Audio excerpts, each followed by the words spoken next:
Hello દોસ્તો, આપણે આગલી વખતે જે મોક નંબર 6નો જે સોલ્યુશન આપ્યું હતું એમાં થોડોક અવાજનો પ્રોબ્લેમ હતો. બીજી વાર રેકોર્ડ કરીને બીજી વાર અપલોડ કરીશ. તો પાછું આપણે સોલ્યુશન સ્ટાર્ટ કરીએ. અને પેપર અઘરું હતું તો આપણે પેપર એટેમ્પ કરતા શીખવાડેલું છે આગળના 3 મોક સોલ્યુશનમાં કે તમારે છેલ્લા પ્રશ્નો પહેલાં કરવાના છે અને પછી જે અઘરા પ્રશ્નો છે એ છેલ્લે રાખવાના છે. તો આમાં પણ એવા ઘણા પ્રશ્નો હતા કે જે તમારે સ્ટાર્ટિંગમાં તમે કરી શકો અને તમારે એમાં માર્ક વધારે આવી શકે. પહેલો પ્રશ્ન જોઈએ તો એમ કીધું છે કે n બરાબર 1 + x છે, જ્યાં x એ 4 ક્રમિક ધન પૂર્ણાંક સંખ્યાઓનો ગુણાકાર છે. તો નીચેનામાંથી કયું વિધાન સાચું છે? આ 4 ક્રમિક ધન પૂર્ણાંક સંખ્યાઓનો ગુણાકાર આપ્યો છે. એનો મતલબ શું છે? કોઈ પણ ધન પૂર્ણાંક સંખ્યાઓ લેવાની અને ક્રમિક હોવી જોઈએ 4. ધારો કે તમે 11 લો તો 11 × 12 × 13 × 14 આવી રીતે તમે લઈ શકો, બરોબર? તો એવી રીતે 4 સંખ્યાઓ આપી છે, પણ આપણે બેઝિકથી જવાનું છે. એટલે બેઝિકથી આપણે શું લઈશું કે નંબર. ધારો કે પહેલી સંખ્યા n છે, તો એના પછીની સંખ્યા કઈ હશે? તો અહીંયા લખીએ x બરાબર n, પછી એના ગુણાકારમાં શું આવશે? n+1, પછી એના ગુણાકારમાં n+2, પછી એના ગુણાકારમાં શું આવશે? n+3. તો આ 4 ક્રમિક ધન પૂર્ણાંક સંખ્યાઓનો ગુણાકાર થઈ ગયો. અહીંયા આપણે વચ્ચે ગુણાકાર છે, બરોબર? હવે ગુણાકાર આપણને મળી ગયો છે, તો આપણને આપ્યું છે કે 1 + x આપ્યું છે. હવે પહેલાં તો આપણે આ જે છે x એમાં આપણે સાદુરૂપ કઈ રીતે આપશું? પહેલાં આ બંનેનો ગુણાકાર કરી દઈએ તો શું મળે? n² + 3n. તો એ આપણે પહેલાં લખી દઈએ બંનેનો ગુણાકાર. તો n² + 3n અને ગુણાકારમાં શું આવશે? આ બંનેનો ગુણાકાર કરીશું આપણે. તો હવે એ તમારે સુરેખ સમીકરણ અત્યારે હવે પરીક્ષા નજીક છે તો આવા ગુણાકાર તો તમને આવડવો જોઈએ. તો એનો ગુણાકાર આપણે ડાયરેક્ટ કરીશું. n² + 3n અને +2 આવી રીતે છે. હવે આપણે શું કરીશું કે ભાઈ આની જગ્યાએ આપણે એક ધારો કે y ધારી લઈએ. x તો આપણને આપ્યો છે, તો આની જગ્યાએ આપણે y ધારીએ છીએ. તો આની કિંમત આપણે y ધારી, તો અહીંયા પણ n² + 3 જ છે, તો એની પણ આપણે શું ધારીશું? y લખી શકીએ એની જગ્યાએ. તો આપણને શું મળશે કે x બરાબર શું મળશે? y અને કૌંસમાં y + 2 આવી રીતે મળશે. હવે આપણને શું આપ્યું છે? આ બંનેનો આપણે ગુણાકાર કરી નાખીએ. તો y² વત્તા શું મળ્યું? 2y. હવે આપણને આપ્યું છે 1 + x, આવી રીતે આપ્યું છે, બરોબર? તો આપણે શું કરીશું? 1 + x બરાબર શું લખીશું? xની જગ્યાએ આપણે આ લખી શકીએ y² + 2y. તો y² + 2y. હવે આ તમે જુઓ તો એક પૂર્ણ વર્ગ સમીકરણ થઈ ગયું. કઈ રીતે? ભાઈ આને આપણે શું લખી શકીએ? y+1 અને એનો આખો સ્ક્વેર. તો આપણે શું હતું? n બરાબર 1 + x હતું, તો આના બરાબર આપણે n થયું. તો અહીંથી આપણને વિધાન શું મળ્યું કે n એક એકી સંખ્યા છે. તો n એક એકી સંખ્યા છે એવું તો પોસિબલ નથી, કેમ કે એમાં કોઈ પણ આવી શકે. સોરી, હવે અહીંયા એક વસ્તુ તમને બીજી શીખવાડું. પહેલું વિધાન આપણને આપ્યું છે કે n એક એકી સંખ્યા છે, બરોબર? હવે એકી સંખ્યા છે એ n બરાબર આપણને શું આપ્યું છે? 1 + x. તો કોઈ પણ સંખ્યાઓ આપણે એક ગુણાકાર હોય, આ જે છે x એ 4 ક્રમિક ધન પૂર્ણાંક સંખ્યાઓનો ગુણાકાર છે. હવે એમાં કોઈ પણ ક્રમિક તમે 4 સંખ્યાઓ લ્યો એટલે 2 સંખ્યા એકી હશે અને 2 સંખ્યા બેકી હશે. હવે તમને બેઝિક આનું ખબર હોવી જોઈએ કે એકી ગુણ્યા તમે એકી સંખ્યા ગુણ્યા એકી કરો તો તમને જવાબ શું મળે? એકી સંખ્યા જ મળવાનો છે. કોઈ પણ તમે એકી સંખ્યાઓ લઈને ગુણાકાર કરી શકો. પછી એવી રીતે તમે બેકી સંખ્યાનો બેકી સંખ્યા સાથે ગુણાકાર કરો તો બેકી સંખ્યા મળવાની છે, અને બેકી સંખ્યાનો એકી સંખ્યા સાથે ગુણાકાર કરો તો પણ તમને બેકી સંખ્યા મળવાની છે. હવે અહીંયા આપણે કેટલી 2 એકી હતી અને 2 બેકી. હવે ગુણાકાર કરો એટલે આ જે x ની કિંમત છે એ હંમેશા બેકી સંખ્યા આવવાની છે, અને બેકી સંખ્યામાં આપણે 1 ઉમેરીએ એટલે હંમેશા એકી સંખ્યા થઈ જાય. તો પહેલું વિધાન આપણું સાચું છે. હવે n એક અવિભાજ્ય સંખ્યા છે. તો હવે એવી રીતે તમે જુઓ તો n એક અવિભાજ્ય સંખ્યા જેવું તો પોસિબલ નથી. કેમ કે કઈ રીતે? તમે ધારો કે અહીંયા 5 ક્રમિક સંખ્યાઓ લઈ લો, 5 × 6 × 7 × 8 આવી રીતે લ્યો. અથવા તો આ મોટી સંખ્યાઓ છે, મોટી સંખ્યાઓને આપણે નાની સંખ્યાઓ લઈને જવાનું છે. ધારો કે 1 લઈએ, 1 × 2 × 3 × 4 અને +1 તો હતો જ તે અહીંયા. તો આનો ગુણાકાર શું થશે? 4 × 12, 12 × 24. 24 ને 1 શું થઈ જાય? 25 થઈ જાય. તો 25 તો આપણે અવિભાજ્ય સંખ્યા નથી, એ વિભાજ્ય સંખ્યા છે. તો બીજું વિધાન આપણું ખોટું છે. હવે n એક પૂર્ણ વર્ગ સંખ્યા છે. તો આ જે મેં સાબિતી આપી છે એના માટે આપી હતી કે આપણને એન પૂર્ણવર્ગ સંખ્યા છે કે નહીં. તો અહીંથી ખબર પડી જાય કે એન જે છે એ આપણી પૂર્ણવર્ગ સંખ્યા છે. તો ત્રીજું વિધાન સાચું છે. તો આપણો જવાબ થશે સી. નેક્સ્ટ જોઈએ. એમ કીધું છે કે 1 થી 24 સુધીની સંખ્યાઓમાંથી 2 વડે વિભાજ્ય હોય તેવી સંખ્યાઓને જો ઉતરતા ક્રમમાં ગોઠવવામાં આવે તો નીચેનામાંથી 8મા સ્થાને કઈ સંખ્યા આવશે. હા, અહીં એક વસ્તુ યાદ રાખજો કે કોમેન્ટ આપણે આગળ વિડીયોમાં ઘણા બધાના પ્રશ્નો હતા, કોમેન્ટ હતો કે 10 જવાબ આવશે, પણ આપણને પૂછ્યું છે નીચેથી 8મા સ્થાને કઈ આવશે. બરોબર. હવે ઉપરથી તમે અવિભાજ્ય સંખ્યાઓ છે એને ઉતરતા ક્રમમાં ગોઠવો. ઉતરતા ક્રમમાં ગોઠવવાનું છે 1 થી 24 સુધીનું. તો ઉતરતા ક્રમ એટલે સૌથી પહેલા 24 હશે, પછી 22 હશે, આવી રીતે હશે, અને છેલ્લે કઈ હશે? 2 હશે.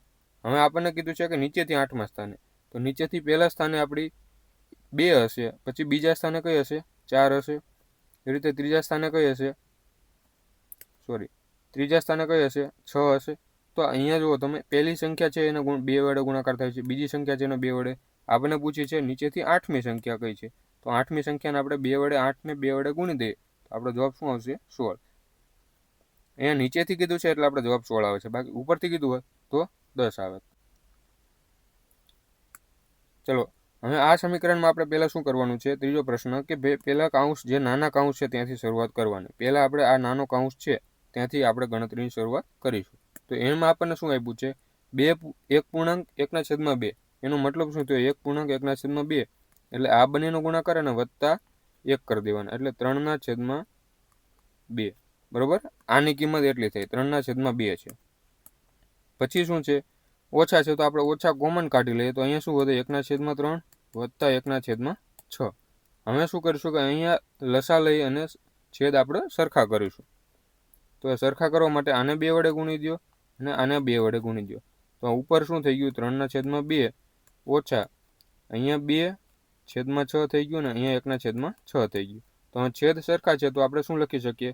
ભાઈ અહીંયા આ બંનેનો ઉપરનો સરવાળો કરી દઈએ અને નીચે આપણે શું કરી શકીએ? આખાના છેદમાં 6 લખી શકીએ. તો અહીંયા આખાના છેદમાં 6. તો 3/6 છે. ખાલી આની કિંમત કહું છું, 3/6 છે. તો 3/2 ઓછા શું આવ્યું? 3/6. તો 3 દુ 6 એટલે 3/2 ઓછા 1/2. હવે બાદ બાકી કરીએ, છેદ તો સરખા છે તો 3 માંથી 1 જાય તો 2 અને છેદમાં 2, એટલે આનો જવાબ આપણને 1 મળ્યો. બરોબર. એ ગણતરી આપણે શેની કરી કે જે આપણે અંડરલાઈન કરી છે બ્લુ કલરથી, એને જવાબ આપણને શું મળ્યો? 1 મળ્યો. હવે એના ગુણાકારમાં આના ગુણાકારમાં 1/2 છે, તો 1 ગુણ્યા કોઈ પણ સંખ્યા હોય તો એ પોતે થાય, એટલે એ થઈ ગયું આપણું ઓછા 1/2. અને આને કરીએ તો શું થશે? 5 4 × 4 ને 5/4. અહીંયા સુધી આપણી ગણતરી પૂરી થઈ ગઈ છે. હવે 5/4 છે તો અહીંયા છેદ સરખા કરવા માટે બંને બાજુ 2 વડે ગુણી દઈએ. તો શું વધશે? 5/4 ઓછા 2/4. તો 5/4 ઓછા 2/4 જાય તો કેટલા વધે? 3/4 વધે. તો અહીંયા ભાગાકારમાં આપણને શું મળ્યું? જે આ જે રકમ છે એની આખી કિંમત મળી આપણે 3/4 મળી. અહીંયા ભાગાકારમાં હતું, આને આપણે શું લખી શકીએ? 4 દુ 8 ને 1 9/4. તો આ થઈ ગયો આપણો ચોરસ કાઉન્સ, અને ઓછા આપણે આને શું લખીશું? 7 દુ 14 ને 1 15/2. હવે સાદુરૂપ આપીએ, 15/2 છે ઓછા હવે ભાગાકાર છે ને ગુણાકારમાં ફેરવીએ તો આપણે શું થઈ જાય કે અંશ હોય છેદમાં જતો રહે, છેદ હોય અંશમાં, તો 9/4 થશે અને ગુણાકારમાં 3/4 છે તો આપણે શું થઈ જશે? 4/3. અહીંયા છેદ ઉડાડી તો 4 4 કેન્સલ અને 3 તેરી 9, અને 15/2 ઓછા 3 આવી રીતે છે. હવે લસા લેવા માટે શું નીચે 2 બનાવવા પડશે, અહીંયા 2 અને અહીંયા 2 વડે ગુણી દઈએ તો 15 - 6 થશે અને ઓછા 2 બરાબર 9/2 આપણો જવાબ થશે. હવે 9/2 છે તો બીજા અપૂર્ણાંકમાં ફેરવવા માટે શું કરીશું? ભાઈ 4 વડે ભાગ જશે, 4 દુ 8 અને 1/2. આવી રીતે પણ તમે લખી શકો. આપણો જવાબ છે બી. ચલો, એમ અને એન જે છે 5 વડે વિભાજ્ય પૂર્ણાંક સંખ્યા હોય તો નીચેનામાંથી હંમેશા કયું સાચું ન હોઈ શકે? હવે અહીંયા આપણને શું આપ્યું છે કે એમ અને એન 5 વડે વિભાજ્ય પૂર્ણાંક સંખ્યાઓ છે. 5 વડે વિભાજ્ય સંખ્યાઓ ધારો કે પહેલી છે એ 5 છે અને બીજી છે એ 5b છે. અમે શું કીધું કે નીચેનામાંથી કયું વિધાન હંમેશા સાચું ન હોય આપણને પૂછ્યું છે. હવે m + n 10 વડે વિભાજ્ય છે કે નહીં એ પૂછ્યું છે. તો આ આપણી એમ હતી અને આ આપણી એન હતી. બંનેનો સરવાળો કરો તો શું વધે? m + n એટલે 5a + 5b. હવે આનો સરવાળો કર્યો તો 5 આપણે કોમન કાઢી લઈએ અને અહીંયા શું વધ્યું? a + b અને છેદમાં આપણે કાંઈ છે નહીં. હવે એને 10 વડે આપણે ભાગીએ તો છેદમાં આપણે 10 વડે ભાગાકાર દઈએ તો 5 દુ 10 થાય. તો હવે a + b તો ગમે તે હોઈ શકે. અહીંયા a 1 હોય અને b 2 હોય તો 1 + 2/2. તો આ જે છે એ સંપૂર્ણ ભાગ પડતા નથી, કેમ કે 3/2 કરવા એટલે પોઈન્ટમાં જવાબ જાય છે. તો એ પહેલું વિધાન આપણું ખોટું છે. કયું વિધાન હંમેશા સાચું ન હોઈ શકે એ જ પૂછ્યું છે. તો પહેલું વિધાન જે છે એ સાચું ન હોઈ શકે. હવે આગળ બીજા ઓપ્શન તમને શીખવાડું છું કે કઈ રીતે છે. અહીંયા તમે રેન્ડમ નંબર લઈને પણ તમે ચેક કરી શકો. પણ એમાં તમારે શું કરવાનું કે એકવાર 10 વાળો લેવાનો અને એકવાર 5 વાળો સંખ્યા. પછી શું કરવાનું? બીજી સંખ્યા લેવાની ભાઈ 2 5 વાળી સંખ્યા. તો આ જે છે એ 10 વડે વિભાજ્ય નહીં થાય, કેમ કે 25/10 કરો તો શું આવે? 2.5 આવે. તો પહેલું વિધાન આપણે એમ જ ખબર પડી જાય. હવે m - n જે છે એ 5 વડે વિભાજ્ય છે. તો આપણે સંખ્યાઓ કઈ લીધી હતી? 5a અને -5b. બરોબર, m - n. હવે એ 5 વડે વિભાજ્ય છે કે નહીં? 5 કોમન કાઢીએ તો a - b. આને આપણે 5 વડે ભાગ દઈએ તો 5 જે છે એ કેન્સલ થઈ જાય. તો a - b આપણું શું થશે? 5 વડે વિભાજ્ય થશે. તો બી ઓપ્શન સાચો છે. હવે m² - n². આપણે આ બે સંખ્યાઓ લીધી હતી, કઈ? 5a અને 5b. બંનેનો વર્ગ કરીએ તો આ શું થશે? 25a² - 25b².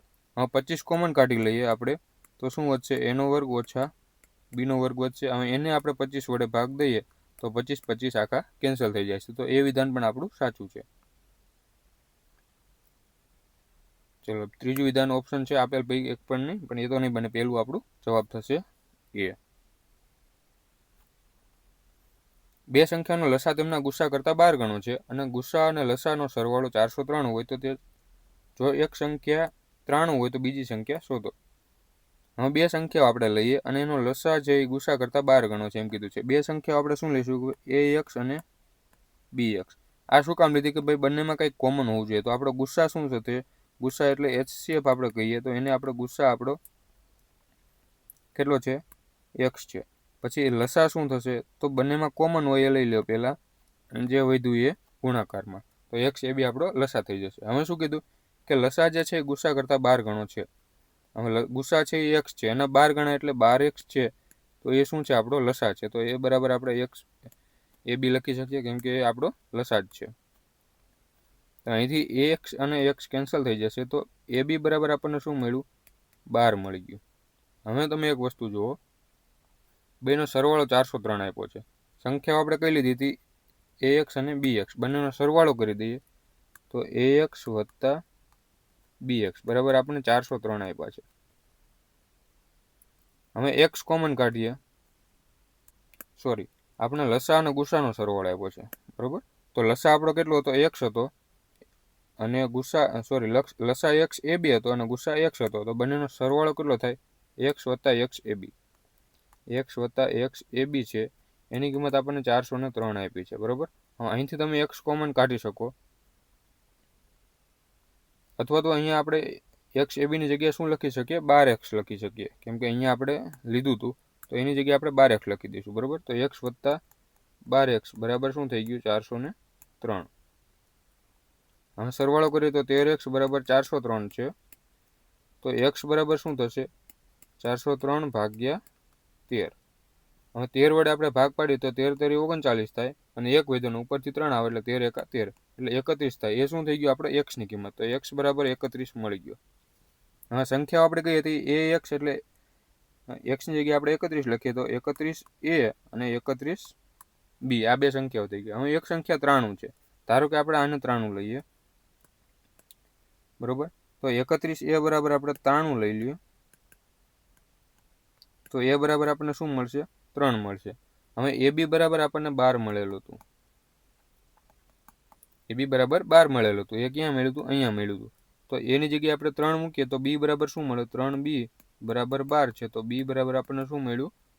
4 મળ્યું. આપણને બીજી સંખ્યા પૂછી, તો બીજી સંખ્યા કઈ હતી? આપણી bx હતી. b ની જગ્યાએ 4 મૂકી દો અને x ની જગ્યાએ 31 મૂકી દો. તો આપણો જવાબ શું થઈ ગયો? 31 4 124. આ જે છે તમને બેઝિક કન્સેપ્ટ લસા ગુસાના કરેલા હશે ને તો આવા દાખલા આવડશે. બાકી તમારે ઓપ્શન ઉપરથી જવું પડશે. હવે છઠ્ઠો પ્રશ્ન એમ કીધો છે કે એક ટુર્નામેન્ટ છે, એમાં ખેલાડીઓ અત્યાર સુધી કુલ રમતોના 2/5 ભાગ જેટલી રમતો રમી છે, એમાંથી તેને 40% રમતો જીતી છે. તો તેને આખી ટુર્નામેન્ટની તમામ રમતોમાં કુલ 50% જીત મેળવી હોય તો હવે બાકી રહેતી રમતોમાં તે વધુમાં વધુ કેટલા ટકા રમતો હારી શકે રમત પૂછી છે. હવે શું કીધું કે અત્યાર સુધી કુલ રમતોમાં 2/5 ભાગ જેટલી રમત રમી છે. હવે 2/5 એટલે શું કે ભાઈ 5માંથી 2 મેચ રમ્યો છે, એનો મતલબ એવો થાય 2/5 એટલે 5 ટોટલ મેચ છે, એમાંથી 2 મેચ રમ્યો છે. તો 2 મેચ આપણે રમ્યો છે અને 3 બાકી છે, કેમ કે 5માંથી 2 રમ્યો છે. તો આને આપણે બીજી રીતે લખી શકીએ 20 અને 30. એવું શું કામ કીધું એટલા માટે કે અહીંયા તેમાંથી તેણે 40% જીતી છે. તો આ 20 જે રમ્યો હતો ને એમાં 40% જીતી છે. તો 20ના 40% કેટલા થાય? તો 8 થશે. આ જે છે એ જીતી છે, તો હારી કેટલી? 12 હારી હશે. હવે બીજો પ્રશ્ન કે આખી ટુર્નામેન્ટની તમામ રમતોમાં કુલ 50% જીત મેળવી છે. ટોટલ આપણી રમતો કેટલી હતી? 50 હતી. 50 હતી, એમાં કેટલી જીતવાની છે? 25 જીતવાની છે. હવે 8 ઓલરેડી અહીંયા જીતો છે, તો અહીંયા કેટલી જીત્યો? તો 25 થાય. તો 25માંથી 8 જાય તો કેટલા વધે? 17. એને જીતવી પડે અને હારે કેટલી? 13 હારવી પડે. હવે કીધું છે કે બાકી રહેલી રમતોમાં વધુમાં વધુ કેટલા ટકા રમતો હારી શકે? તો વધુમાં વધુ એ 13 રમતો હારી શકે. 13 રમતો હારે છે, એમાંથી બાકી રહેલી વધે કેટલી? 30માંથી 13 હારવી પડે અને એના ગુણે આપણે 100 કરવાના છે. તો આપણે અહીંયા છેદ ઉડાડીએ તો 0 થી 0 કેન્સલ. 130 ભાગ્યા 3 કરો આપણે, તો 3 ચોક 12, 1 વધ્યો અને 0, તો 3 તેરી 9 અને 1 વધ્યો. તો 43 પોઈન્ટ વાળો આપણો જવાબ થશે. આખી ગણતરી કરવાની જરૂર નથી. 7મો પ્રશ્ન, એક ફળ વેચનાર પાસે અમુક સફરજન હતા, તેને કુલ સફરજનના 5મા ભાગના સફરજન પહેલા ગ્રાહકને આપ્યા. હવે બાકી વધેલા સફરજનના વર્ગમૂળના 6 ગણા સફરજન બીજા ગ્રાહકને આપ્યા. તો અંતે તેની પાસે 40 સફરજન બાકી રહ્યા. તો શરૂઆતમાં કેટલા સફરજન હતા એ આપણને પૂછ્યું છે. હવે આવા દાખલામાં તમારે ઓપ્શન ઉપરથી જવાનું. શું કામ ઓપ્શન ઉપરથી? અહીંયા એમ કીધું છે કે કુલ સફરજનના 5મા ભાગના સફરજનને પહેલા ગ્રાહકને આપી દીધા. ધારો કે આપણે 80 ઓપ્શન લઈએ તો એના 5મા ભાગના ઓપ્શન ગ્રાહકને આપી દીધા. તો 80ના 5મો ભાગ એટલે કેટલો થાય? 16 થશે. 16 એને પહેલા ગ્રાહકને આપી દીધા. તો વધ્યા કેટલા? 64 વધ્યા. હવે એમ કીધું છે કે બાકી રહેલા સફરજનના વર્ગમૂળના 6 ગણા. એટલે આ જે નંબર આવ્યો ને એનો વર્ગમૂળ નીકળવું જોઈએ પહેલી વાત તો એ. એટલે આપણે ઓપ્શન ઉપરથી જવાનું કીધું. એવી રીતે અહીંયા તમે કરો. 145ના આપણે 5મા ભાગ કરીએ તો 145 ભાગ્યા 5 કરો એટલે શું થશે? 29 થશે. 29 છે એ પહેલા ગ્રાહકને આપ્યા. હા, વધ્યા કેટલા? 116, કેમ કે 145 - 29 કરો એટલે 116 થાય. તો આનું આપણે વર્ગમૂળ નીકળતું નથી, કેમ કે સફરજનો તો આખા આપે છે, ક્યાંય અડધા અડધા આપે એવું કંઈ નથી. તો એ ઓપ્શન આપણો કેન્સલ થઈ ગયો. 100 સફરજન લઈએ, 5મો ભાગ એટલે 20 આપી દીધા. તો વધ્યા કેટલા? 80 વધ્યા. હવે એનું પણ આપણું વર્ગમૂળ નીકળતું નથી, તો એ ઓપ્શન પણ આપણો કેન્સલ. 125 લઈએ, એનો 5મો ભાગ 125 છે. 125 ભાગ્યા 5 કરો એટલે શું વધે? આપણે 25 થયા. તો 25 સફરજન એ પહેલા ગ્રાહકને આપી દે છે અને એની પાસે વધ્યા કેટલા? હવે 125માંથી 25 આપી દીધા તો 100 વધ્યા. તો આ બંને સંખ્યા આપણે પૂર્ણ વર્ગ મળી ગઈ. તો એનો મતલબ કે બે ઓપ્શનમાંથી કોઈ પણ આવી શકે. હવે શું કીધું કે વર્ગમૂળના 6 ગણા સફરજન બીજા ગ્રાહકને આપ્યા. હવે 64 છે, એનું વર્ગમૂળ કેટલું થાય? 8 થાય અને એના 6 ગણા એટલે 48 થશે. તો 48 છે એ બીજા ગ્રાહકને આપ્યા. તો હવે એની પાસે વધ્યા કેટલા? 64માંથી 48 આપ્યા તો વધ્યા કેટલા? 16 આપ્યા. એની પાસે 40 વધે એમ કીધું છે. તો આ ઓપ્શન આપણો કેન્સલ થઈ ગયો. હવે ક્રોસ વેરીફાઈ માટે આને શું કરું છું? ભાઈ આના આપણે કેટલા હતા? વર્ગમૂળ એટલે 10 થયું અને એના 6 ગણા એટલે કેટલા થશે? 60 આપી દે. 100માંથી 60 બીજાને આપી દે તો વધ્યા કેટલા? 40 વધ્યા. તો એ જ આપણને કીધું છે કે અંતે તેની પાસે 40 વધે છે. તો આપણો જવાબ થશે 125. નેક્સ્ટ એમ કીધું છે કે એક ખામીયુક્ત ત્રાજવાવાળી ડાબી બાજુનું પલ્લું તેની જમણી બાજુના પલ્લા કરતાં 100 ગ્રામ વધુ વજન ધરાવે છે. હવે એક દુકાનદાર જ્યારે માલ ખરીદે ત્યારે વજનિયાને ડાબી બાજુના પલ્લામાં રાખે છે અને જ્યારે તે માલ વેચે ત્યારે વજનિયા જમણી બાજુના પલ્લામાં રાખે છે. ફક્ત 1 કિલોગ્રામ વજનિયાનો ઉપયોગ કરે તો તેને પોતાનો માલ છાપેલી મૂળ કિંમત ઉપર વેચતો હોય તો તેને કેટલા ટકા નફો થયો? અહીંયા આપણને બે ત્રાજુ આપ્યું છે. આનું વજન છે એમ કીધું છે કે જમણી બાજુના પલ્લા કરતાં 100 ગ્રામ વધુ છે. કયું? ડાબી બાજુનું પલ્લું. તો ડાબી બાજુનું પલ્લું આપણે આ થઈ ગયું અને આ થઈ ગયું આપણું જમણી બાજુ. હવે આનું આપણે 100 ગ્રામ વજન વધારે છે એટલી આપણને ખબર છે. હવે એમ કીધું છે કે જ્યારે માલ ખરીદે છે ત્યારે વજનીય ડાબી બાજુના પલ્લામાં રાખે. એનો મતલબ શું છે કે ભાઈ અહીંયા 1 કિલો એટલે 1000 ગ્રામનું વજન અહીંયા રાખે છે. તો પૈસા તો એ 1000 ગ્રામના દેવાનો છે અને એ વસ્તુ કેટલી લઈ લેશે ભાઈ, અહીંયા એને વજનિયું રાખ્યું તો એને 100 ગ્રામ વધારે છે, તો અહીંયા જે વજન મળશે એ કેટલું મળશે? ટોટલ 1100 ગ્રામ મળશે. કેમ કે 100 ગ્રામ વધારે મળે છે. તો પહેલાં 1000 ગ્રામના પૈસા આપે છે અને વસ્તુ કેટલાને લઈ લે? ભાઈ 1100 ગ્રામ લઈ લે છે. પછી શું કીધું છે કે જ્યારે માલ વેચે ત્યારે જમણી બાજુના પલ્લામાં વજનિયું રાખે છે. હવે માલ વેચે ત્યારે વજનિયું જમણી બાજુ, એટલે અહીંયા 100, અહીંયા 1000 ગ્રામ વજનિયું રાખે છે. આ વેચે ત્યારની વાત છે. હવે વેચે ત્યારે અહીંયા 1000 ગ્રામનું વજનિયું રાખે તો આ તો 100 ગ્રામ વધારે છે, એટલે એને કેટલા 900 ગ્રામ જ મળવાના છે. કેમ કે 100 ગ્રામ વધારે છે, વજનિયું જ્યારે બેલેન્સ થાય તો એના માટે અહીંયા 900 ગ્રામ વજન આપવો પડે. તો હવે એના 900 ગ્રામ ગયા, પૈસા એને કેટલા મળ્યા? 1000 ગ્રામના મળી ગયા. હવે આપણે આ બંનેનો રેશિયો લેવાનો છે. તો આપણે શું કરીશું કે ભાઈ આ બંનેનો ગુણાકાર, એટલે આ બંનેનો ગુણાકાર આ સાઈડનો અને આ સાઈડનો આવી રીતે ગુણાકાર, અથવા તો તમે ડાયરેક્ટ પણ આપણે છેદ ઉડાડી શકીએ. ભાઈ અહીંયા તો 2 0 ગયા, અહીંયા 2 0 ગયા, અહીંયા 2 0 ગયા, અહીંયા 2 0 ગયા. પછી શું થયું કે અહીંયા 1 0 વધ્યો છે, અહીંયા 1 0 વધ્યો, અથવા તમે ડાયરેક્ટ 1000 પણ અહીંયા કેન્સલ કરી શકો અને 2 0 અહીંથી. છેલ્લે આપણને રેશિયો મળ્યો 9:11. એનો મતલબ શું થયો કે ભાઈ એની મૂળ જે વસ્તુ હતી એ 9 રૂપિયાની હતી અને 11માં વેચે છે. જે રેશિયોમાં છે એ રીતે વાત કરું છું, બાકી એકચ્યુઅલ કિંમત આપણને ખબર નથી. પણ રેશિયોમાં જ્યારે મળી જાય પછી આપણે નફાની ટકાવારી મળી જાય. તો 9 રૂપિયાની વસ્તુ એને 11માં વેચી તો 2 રૂપિયાનો નફો થયો. કેટલા ઉપર? 9 ઉપર થયો. અને એના ગુણ્યા 100 કરી દો એટલે આપણને શું મળી જાય? ટકામાં જવાબ મળી જાય. તો 200/9 આપણો જવાબ થશે. 9 બાળકો એક કામ છે એ 360 દિવસમાં પૂરું કરી શકે. 18 પુરુષો તે જ કામ 72 દિવસમાં પૂરું કરી શકે છે અને 12 સ્ત્રીઓ તે જ કામ 162 દિવસમાં પૂરું કરે છે. તો 4 પુરુષ, 12 સ્ત્રીઓ અને 10 બાળકો સાથે મળીને તે કામ કેટલા દિવસમાં પૂરું કરે એમ પૂછ્યું છે. તો અહીંયા આપણે 2 ઇક્વેશન બનશે કે ભાઈ જે 9 બાળકો છે, ચાઇલ્ડ લખવું, સી એટલે ચાઇલ્ડ સમજવાનું, તો એ કેટલા 360 દિવસમાં કામ પૂરું કરે. તો એ જ 360 દિવસમાં કામ પૂરું કરે આપણે એટલું જ કામ કેટલા 18 પુરુષો એટલે 18 મેન કેટલા દિવસમાં કરે છે? 72 દિવસમાં કરે છે. તો અહીંથી આપણને શું મળશે? મેલ અને ચાઇલ્ડનો રેશિયો મળશે. કઈ રીતે? ભાઈ 72 × 360 થાય અને 9 દુ 18 થાય. તો અહીંથી શું મળ્યું કે ભાઈ 5C બરાબર 2M. અહીંથી એમના છેદમાં સી શું મળશે? ભાઈ 5/2. આ બંનેની ક્ષમતાનો ગુણોત્તર મળ્યો. હવે બીજી ઇક્વેશન આપણે બીજી બનાવીશું.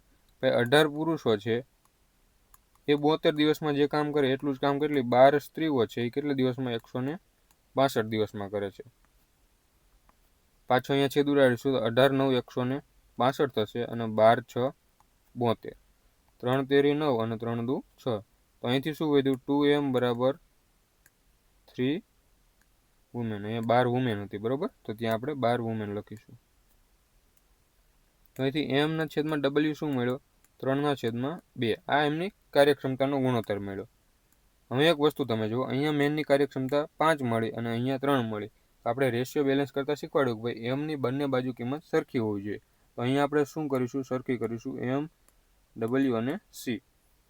હવે M પહેલામાં 5 હતો અને C આપણો 2 હતો. પછી શું છે? ભાઈ M 3 થયો અને W આપણો 2 થયો. હવે રેશિયો બેલેન્સ આપણે રેશિયોના ચેપ્ટરમાં શીખવાડેલું છે કે ભાઈ કઈ રીતે રેશિયો બેલેન્સ થાય.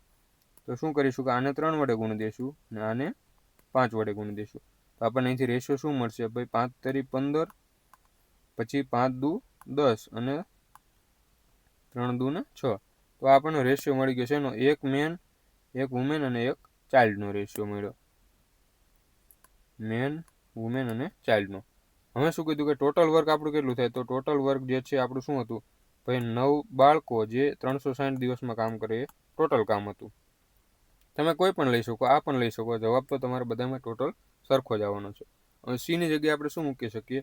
6 મૂકી શકીએ. તો આપણે ત્યાં સીની જગ્યાએ 6 મૂકી દઈએ એટલે આપણને ટોટલ કામ મળી ગયું. તો 9 × 6 × 360. હવે શું કીધું છે કે તે 4 પુરુષો કામ કરે છે, એટલે અહીંયા થોડુંક ચેકી નાખું. હવે એક પુરુષ જે છે એની કાર્યક્ષમતા આપણે કેટલી? 15 મળી છે. તો 4 પુરુષો તો કેટલી થશે? એની કાર્યક્ષમતા 60 થશે. હવે 12 સ્ત્રીઓ છે, એકની આપણને 10 મળી છે, તો 12ની કેટલી થશે? 120.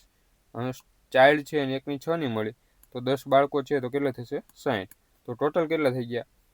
આ બધા સાથે કામ કરીને કરે તો કેટલું થઈ ગયું? 12 12 ને 6 18 ને 6 240. તો ભાગ્યા આપણે કેટલા કરશું? 240. તો અહીંયા છેદ ઉડાડીએ આપણે, તો છેદ કઈ રીતે ઉઠશે? અહીંયા 0 0 કેન્સલ તમે કરી શકો, અથવા તો 12 તરી 36 અને 12 દુ 24. પછી અહીંયા 3 દુ 6 થશે, તો શું વધ્યું આપણે? 9 ગુણ્યા 9 વધે, તો બરાબર 81 જે છે આપણો જવાબ થઈ જશે.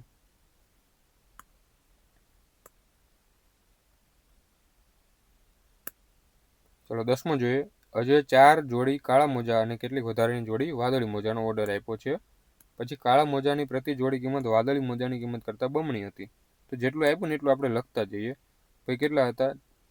એક કાળા મોજા હતા એટલે બ્લેક હતા, અને એક બ્લુ હતા. બરોબર. હવે એમ કીધું છે કે જો 4 જોડી કાળા મોજાના, એટલે અહીંયા આપણે ક્વોન્ટિટી લખીએ કે અહીંયા 4 જોડી આપી છે. પછી એમ કીધું કે કેટલાક વધારાની વાદળી જોડી, એ આપણને ખબર નથી, તો આપણે x ધારી લઈએ. પછી એમ કીધું કે કાળા મોજાની પ્રતિ જોડી કિંમત કેટલી હતી? વાદળી કરતાં બમણી હતી. એટલે બમણી એટલે વાદળીની જ્યારે 1 હોય ભાવ, તો આની કિંમત 2 રૂપિયા હોય. તો આ આપણો શું થઈ ગયો? પ્રાઇસ એટલે ભાવ થઈ ગયો. હવે ટોટલ ખર્ચો કેટલો થયો? અહીંયા તમે ખર્ચો ગણો તો કેટલો થયો? અહીંયા 4 દુને 8 રૂપિયા થયો, અહીંયા 8 રૂપિયા, અને અહીંયા x રૂપિયા. તો ટોટલ ખર્ચો કેટલો થયો? ભાઈ પહેલા 8 વત્તા x થયો. બરોબર. હવે બીજી કન્ડિશન શું આપી છે કે ઓર્ડર તૈયાર થયો ત્યારે જોવા મળ્યું કે બંને રંગોના મોજાની જોડીની સંખ્યા ભૂલથી એકબીજા સાથે બદલાઈ ગઈ હતી. એટલે જે સંખ્યા હતી એ બદલાઈ ગઈ હતી. તો અહીંયા પહેલા બ્લેક હતી, અહીંયા બ્લુ છે. જે જોડીની સંખ્યા છે એ બદલાઈ ગઈ. એનો મતલબ શું કે અહીંયા x જોડી આવી ગઈ અને અહીંયા 4 જોડી આવી ગઈ, અને એ જ ભાવે વેચી છે, કેમ કે ખાલી જોડી બદલાણી છે, ભાવ તો એ જ રહેવાનો છે. તો અહીંયા ખર્ચો કેટલો થયો? 2x, અને અહીંયા 4 થયો. પછી શું કીધું કે આ ભૂલના કારણે બિલમાં 50% વધારો થયો. આ જે આપણું મૂળ બિલ હતું એમાં 50% વધારો થયો, એટલે 150% થઈ ગયું. તો આ જે છે એની 150% કરો એટલે આપણને શું મળશે? 2x વત્તા 4 મળી જશે. હવે તમે જો 150% એટલે શું થશે? 50%નો વધારો થયો. 50% એટલે 1/2 થાય. તો 2 ઉપર 1નો વધારો એટલે 3/2 થઈ ગયું. એટલે અહીંયા આપણે 150% નહીં લખીએ, પણ 3/2 લખીશું. હવે સાદું રૂપ આપીએ તો અહીંયા આપણે 3 ને 8 8 તરી 24 વત્તા 3x બરાબર શું લખી શકીએ? 2 સામે સાઈડ, તો 2 દુ 4x વત્તા 8. હવે x બરાબર શું વધ્યું? 16 વધ્યું. તો x ની કિંમત આપણને 16 મળી ગઈ. તો આની કિંમત આપણને 16 મળી. હવે શું પૂછ્યું છે કે કાળા મોજાની જોડીની સંખ્યા, એટલે મૂળ જે કાળા મોજાની સંખ્યા, મૂળ આપણે કાળા મોજા કેટલા હતા? 4 હતા, અને બ્લુ કેટલા આવ્યા? આપણે 16 આવ્યા. તો 4 અને 16 નો આપણને ગુણોત્તર પૂછ્યો છે. તો અહીંયા ગુણોત્તર શું થશે? 1/4. ચલો નેક્સ્ટ જોઈએ.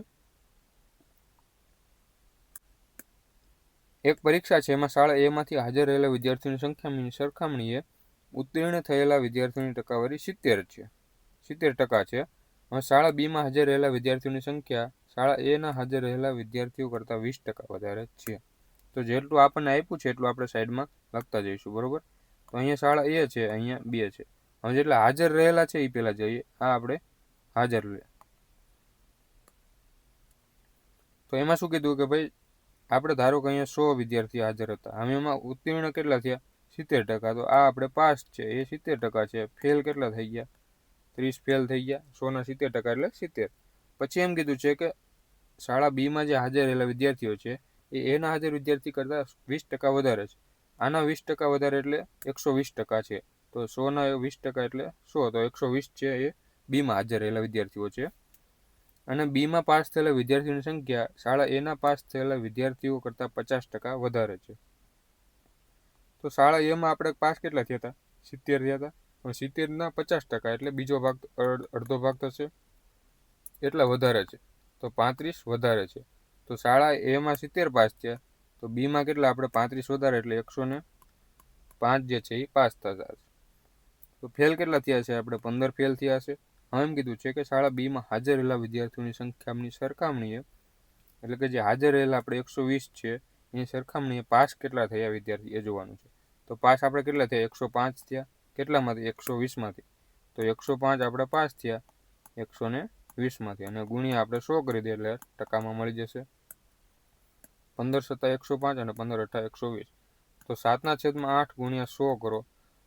હવે એ ટકામાં છે. આપણે 7/8 આવે એટલે આપણે શીખવાડેલ છે ભાઈ 87.5% થાય.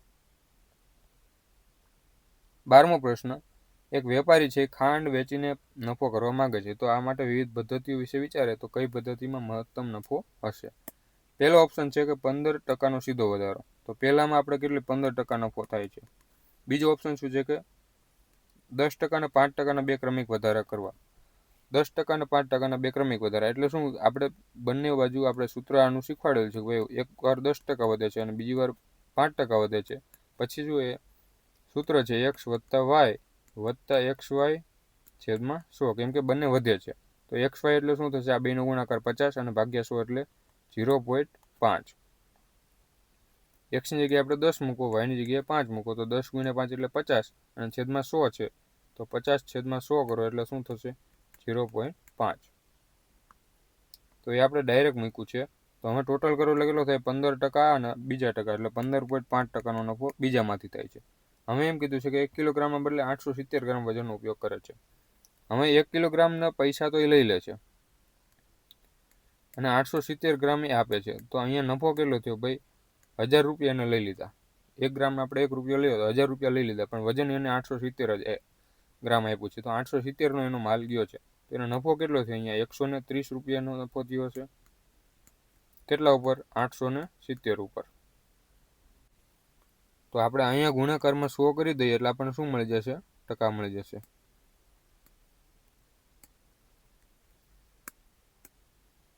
ચલો ગુણ્યા આપણે 100 કરી દઈએ એટલે આપણને ટકા મળી જાય. તો અહીં 0 થી 0 ગયો એટલે શું વધ્યું? 1300 ભાગ્યા 87. તો 87 એકા 87 થાય તો કેટલા થાય? 30 ને 13 બીજા 43 અને 0. હવે 87 ભાગ કરીએ તો કેટલા થાય? 87 ગુણ્યા 5 કરો તમે તો 8 પંચું 40 એટલે 400 અને 7 પંચું 35, 435 થઈ જાય છે. બરોબર. તો આ ભાગ આપણે આખો ભાગ નથી કરવાનો. ભાઈ આના 5થી ભાગ જતો નથી. 5થી તમે ભાગ ગયો હોત તો અહીંયા 435 આવે એટલે 4થી ભાગ જતો હશે. એટલે આ 14 એને સમથિંગ આવતું હશે.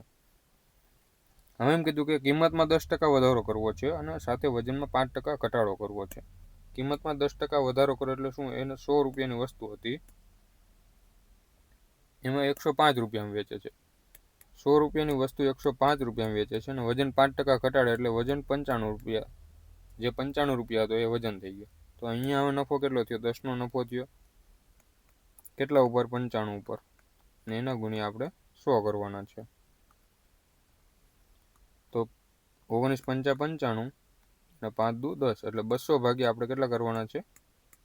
19 કરવાના છે. તો 19 એકા 19, 1 વધ્યો ને 0. તો અહીંયા તો 10થી જ ભાગ જાય છે. તો આ જે છે કેટલો? 10% સમથિંગ આવ્યો. સોરી આપણે 5% લઈ લીધો. 5% નહીં પણ અહીંયા 10%નો વધારો છે. જો અહીંયા કિંમતમાં 10%નો વધારો છે. બરોબર.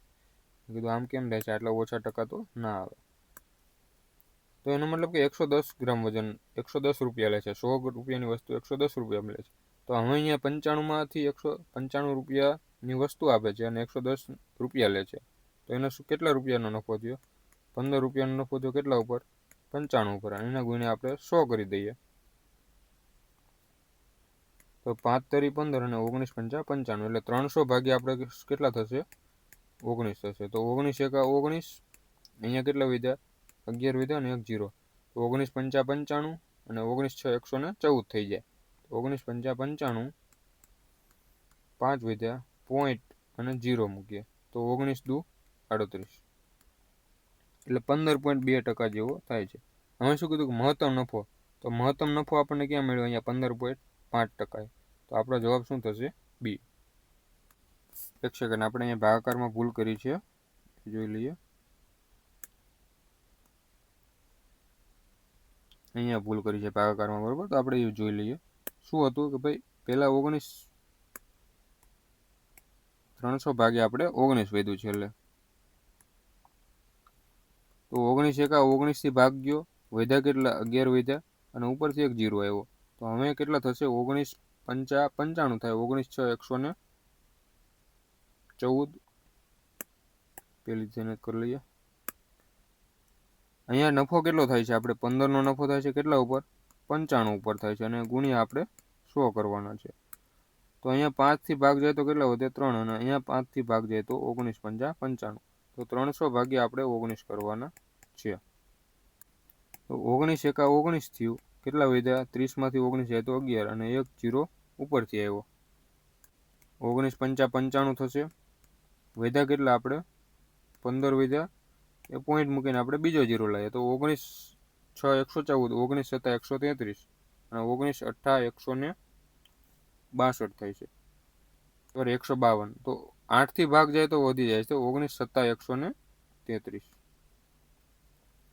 તો અહીંયા 17 વધ્યા. તો એનો મતલબ શું થયો કે ભાઈ અહીંયા જે છે છેલ્લે આપણે કેટલો આવ્યો? 15.7 થયો. 15.7નો નફો થાય છે. તો આપણો જવાબ ઓપ્શન બી નહીં આવે, પણ આપણો જવાબ શું આવશે? Option D. કેમ કે 15.7% નફો થાય છે, બરોબર. આ જે છે આપણે ટકામાં મળ્યું છે. ચલો 13મો દાખલો છે. હંસોને એક ટોળું છે, એમાંથી કુલ સંખ્યાના વર્ગમૂળના 7/2 ગણા હંસ જે છે એ તળાવના કિનારે રમી રહ્યા છે. બાકીના 2 હંસ પાણીમાં તરી રહ્યા છે. તો હંસોની કુલ સંખ્યા કેટલી હશે? હવે કુલ સંખ્યાના વર્ગમૂળના 7/2 ગણા. હવે આપણે અહીંયા એક વસ્તુ ઓપ્શન ઉપરથી જોવાનું કે કુલ સંખ્યા છે, પૂછ્યું છે શું? કુલ સંખ્યા કેટલી હશે? કુલ સંખ્યાના ટોળાનું વર્ગમૂળ આપણને આપ્યું છે. તો પહેલાં તો આપણે કુલ સંખ્યા છે ઓપ્શન ઉપરથી જોવાનું કે કુલ સંખ્યા કઈમાં વર્ગમૂળ નીકળે છે. તો આનું વર્ગમૂળ કેટલું થશે? 4. આનું વર્ગમૂળ આપણે 6 થશે. આનું 7, આનું 5. હવે શું કીધું કે વર્ગમૂળના 7/2 ગણા. તો આ વર્ગમૂળ નીકળ્યો અને 7/2 ગણો કરો તો અહીંયા કેટલા વધ્યા? 2 દુ 4 એટલે 14 વધ્યા. પછી અહીંયા ગુણ્યા 7/2 કરો તો પોઈન્ટમાં થઈ જાય. અડધા અડધા અંશ હોય ના હોય. પછી અહીંયા એવી રીતે 7/2 કરો તો આ પણ પોઈન્ટમાં થશે. અહીંયા 7/2 કરો તો અહીંયા શું થશે? 7 તરીને 21. એટલે ટોટલ હતા એમાંથી 21 જે છે એ તળાવના કિનારે છે, અને અહીંયા જે છે પહેલા ઓપ્શનમાં 14 કિનારે છે. તો વધ્યા કેટલા? અહીંયા 2 વધ્યા, અને અહીંયા કેટલા વધ્યા? 36માંથી 21 જાય તો 15 વધ્યા. એ બાકી રહ્યા છે. રકમમાં એમ કીધું છે કે 2 અંશ જે છે એ પાણીમાં તરી રહ્યા છે, બરોબર. તો 2 અંશ તરી રહ્યા હોય એ ક્યાં હોય? ઓપ્શન એમાં. આ જે વર્ગમૂળવાળા આપણને આવે ને દાખલા આવા કે જ્યાં તમે ઓપ્શન ઉપરથી આરામથી જઈ શકો, બાકી તમારે ઇક્વેશન બનશે. ચલો નેક્સ્ટ જોઈએ. એક ઘડિયાળ છે 20% નફા સાથે વેચવામાં આવે છે. જો ઘડિયાળની મૂળ કિંમત અને વેચાણ કિંમત બંનેમાં 100 રૂપિયાનો ઘટાડો કરવામાં આવે તો નફો 5% વધી જાય છે. તો ઘડિયાળની મૂળ કિંમત શું હશે? ચલો ઘડિયાળ 20% નફા સાથે વેચવામાં આવે છે, બરોબર. 100 રૂપિયાની કોઈ વસ્તુ 20% એટલે શું થશે? 1/5 થશે. તો 5ની વસ્તુ હતી ને એ 6માં વેચતા હતા પહેલા. પછી શું કીધું કે મૂળ કિંમત અને વેચાણ કિંમત બંને 100 રૂપિયા ઘટાડે છે તો નફો 5% વધી જાય. પહેલાં 20% નફો હતો અને પછી અમે 5% વધી જાય તો કેટલો થઈ ગયો? 25% નફો થઈ જાય. તો 25% એટલે આપણે શીખવાડેલું છે કે શું થશે? 1/4. એટલે હવે મૂળ કિંમત 4 હશે તો નફો 1 થઈને 5 થઈ જશે. તો આપણી મૂળ કિંમત થઈ ગઈ અને નફો કેટલો થઈ ગયો? 1 એટલે 5. હવે અહીંયા એક વસ્તુ જુઓ કે બંનેમાં 100 રૂપિયાનો ઘટાડો થાય છે. બંનેમાં 100 રૂપિયાનો ઘટાડો થાય મતલબ શું કે આ જે તફાવત હશે ને એ જ આ તફાવત હોવો જોઈએ. તો અહીંયા તફાવત ઉપર 1નો છે, નીચે 1નો છે. તો આપણને તફાવત સરખો છે તો આપણે તફાવત સરખો કરવાની જરૂર નથી. અહીંયા 1નો ઘટાડો થાય છે, અહીંયા 1નો ઘટાડો થાય છે, પણ રકમમાં એમ કીધું કે 100 રૂપિયાનો ઘટાડો થાય છે. તો 1ની કિંમત આપણને 100 રૂપિયા આપી છે. તો ઘડિયાળની મૂળ કિંમત આપણી શું હતી? 5 હતી. તો 5ની કિંમત કેટલી થશે? 500 રૂપિયા મૂળ કિંમત થશે. 10 વર્ષ પહેલાં 4 સભ્યોને એક પરિવારની સરેરાશ ઉંમર 24 વર્ષ હતી. પછી ત્યારથી અત્યાર સુધીમાં 2 બાળકોનો જન્મ થયો છે. હવે આ જે પરિવારની સરેરાશ ઉંમર છે તે તેટલી જ છે જે પહેલાં હતી. તો 4 સભ્યોને પહેલાં સરેરાશ ઉંમર કેટલી હતી? 24 હતી. એ 10 વર્ષ પહેલાં હતી. હવે અત્યારે 4ની સરેરાશ ઉંમર કેટલી થશે? સરેરાશ જે છે બધામાં વધતી હોય ત્યારે જે સરેરાશ આપી હતી આપણને એમાં પણ 10નો વધારો થશે. તો અત્યારે 34 થઈ ગયા છે. 34 ચોક કેટલા થશે? 4 તરી 12 એટલે 120 અને ચોકો 16. 120 ને 16 136. તો અત્યારે જે સરેરાશ ઉંમર 34 હતી તો એમનો ઉંમરનો સરવાળો કેટલો થઈ ગયો? 136 વર્ષ થઈ ગયો. એ કોનો કે જે 4 જે છે વ્યક્તિ પહેલા હતા એ 4ની ઉંમરનો સરવાળો અત્યારે 136 વર્ષ છે. સોરી, એ 4ની ઉંમરનો સરવાળો. હવે શું કીધું છે કે અત્યારે જ પરિવારની સરેરાશ ઉંમર તેટલી જ છે, બરોબર. હવે અત્યારે સભ્ય કેટલા થઈ ગયા? 2 બાળકો વધ્યા એટલે 4ના 6 જણા થઈ ગયા અને સરેરાશ અત્યારે કેટલી છે? પહેલા હતી એટલી, એટલે અત્યારે 24 જ છે. તો હવે આનો સરવાળો કેટલો થાય? 24 ગુણ્યા 6 કરો તો 144. આ સરવાળો થઈ ગયો કેનો? 6 જણાનો સરવાળો થયો. અને આ જે છે આપણે 4 જણાનો સરવાળો અત્યારનો છે. તો એનો મતલબ શું થયું કે ભાઈ 2 બાળકો આવ્યા હતા એ કેટલા હશે? 144 ઓછા 136 કરીશું એટલે કેટલા વધશે? 8. તો એ 2 બાળકોની ઉંમરનો સરવાળો અત્યારનો જે છે એ 8નો છે. હવે કીધું છે કે 2 ઉંમરમાં 2 વર્ષનો તફાવત છે, બરોબર. હવે આપણે શીખવાડેલું છે કે 2 સંખ્યાનો સરવાળો હોય અને 2 સંખ્યાનો તફાવત આપ્યો હોય ત્યારે આપણે શું શોર્ટ ટ્રીક કરી છે? અહીંયા પહેલા 2 આપી દેવાના. વધ્યા કેટલા? 8માંથી 2 જાય તો 4 આપી દીધા આપણે. સોરી, 8માંથી 2 જાય તો 6 વધ્યા. હવે એને આપણે અડધા અડધા આપી દેવાના. તો અહીંયા 3 અને અહીંયા 2 ને અડધા અડધા આપી દીધા. તો અહીંયા 3 વધ્યા, અહીંયા 5 વધ્યા. એ શું વધ્યું? તો એકની ઉંમર 5 છે અને એકની 3 છે.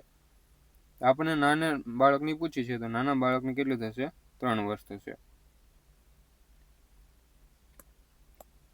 એક કાર્ગો હોલ્ડમાં 5 પેટીઓ છે. પહેલી પેટીનું વજન 200 કિલોગ્રામ છે. 5 પેટી આપણને આપી છે. ધારો કે A, B, C, D અને E. હવે પહેલી પેટીનું વજન 200 કિલોગ્રામ છે તો આનું આપણે 200 છે. પછી શું કીધું કે ત્રીજીનું વજન પહેલી પેટી કરતાં 25% વધારે છે. તો 200 જે છે એના કરતાં 25% વધારે. 25% એટલે ચોથો ભાગ થયો, અથવા તો 200ના 25% કેટલા થશે? 50 કિલોગ્રામ. તો ત્રીજીનું વજન 250 કિલોગ્રામ થઈ ગયું. બીજીનું વજન છે ત્રીજી કરતાં 20% વધારે. 20% એટલે પાંચમો ભાગ થયો. તો 250 જે છે એનો પાંચમો ભાગ તમે કરો તો કેટલું? 50 છે. એ વધારે છે તો એનું કેટલું થઈ ગયું? 250 કરતાં 50 વધારે એટલે 300 કિલો થઈ ગયું. હવે ચોથી પેટીનું વજન 350 કિલોગ્રામ આપણને આપ્યું છે. પછી શું કીધું કે જે ચોથી પેટીનું જે આટલું છે 350 એ પાંચમી પેટીના વજન કરતાં 30% ઓછું છે. 30% ઓછું મતલબ અહીંયા 10 હોય. 30% એટલે આપણે શું લખી શકીએ? 3/10. એટલે એકનું 10 હોય ને તો બીજાનું 7 હશે. 3 ઓછું હશે. તો આપણને ગુણોત્તર મળ્યો. હવે 7ની કિંમત આપણને ગુણોત્તરમાં શું છે? અહીંયા 350 છે તો અહીંયા કેટલા થશે? ગુણ્યા 5 કરો એટલે અહીંયા 500 થશે. તો પાંચમી પેટીનું વજન આપણે કેટલું મળ્યું? 500 કિલોગ્રામ. હવે શું કીધું કે 4 પેટીમાં સૌથી ભારે પેટીઓનું સરેરાશ વજન અને 4 પેટીઓમાં સૌથી હલકી પેટીના સરેરાશ વજન વચ્ચેનો તફાવત. તો અહીંયા આપણે અલગ અલગ સરેરાશ નહીં કાઢીએ. પહેલાં તો સૌથી 4 ભારે જોઈ લઈએ. આ રેશિયો આપણે કાઢી નાખીએ. 4 સૌથી ભારે કઈ હશે? સૌથી ઓછી કઈ એને આપણે કાઢી નાખીએ. તો 200 વાળી સૌથી ઓછી હશે. તો આ બધાનો સરવાળો કેટલો થશે? એ બધાનો સરવાળો થશે. અને જે સૌથી ઓછી વજનવાળી એટલે એમાં આપણે શું કાઢીશું? કે 500 વાળી આપણે કાઢી લઈશું. એ બધાનો સરવાળો થશે. એટલે સૌથી ભારેમાં સરવાળો કયો આપણે? એ કાઢ્યો તો શું મળ્યું? B + C + D + E.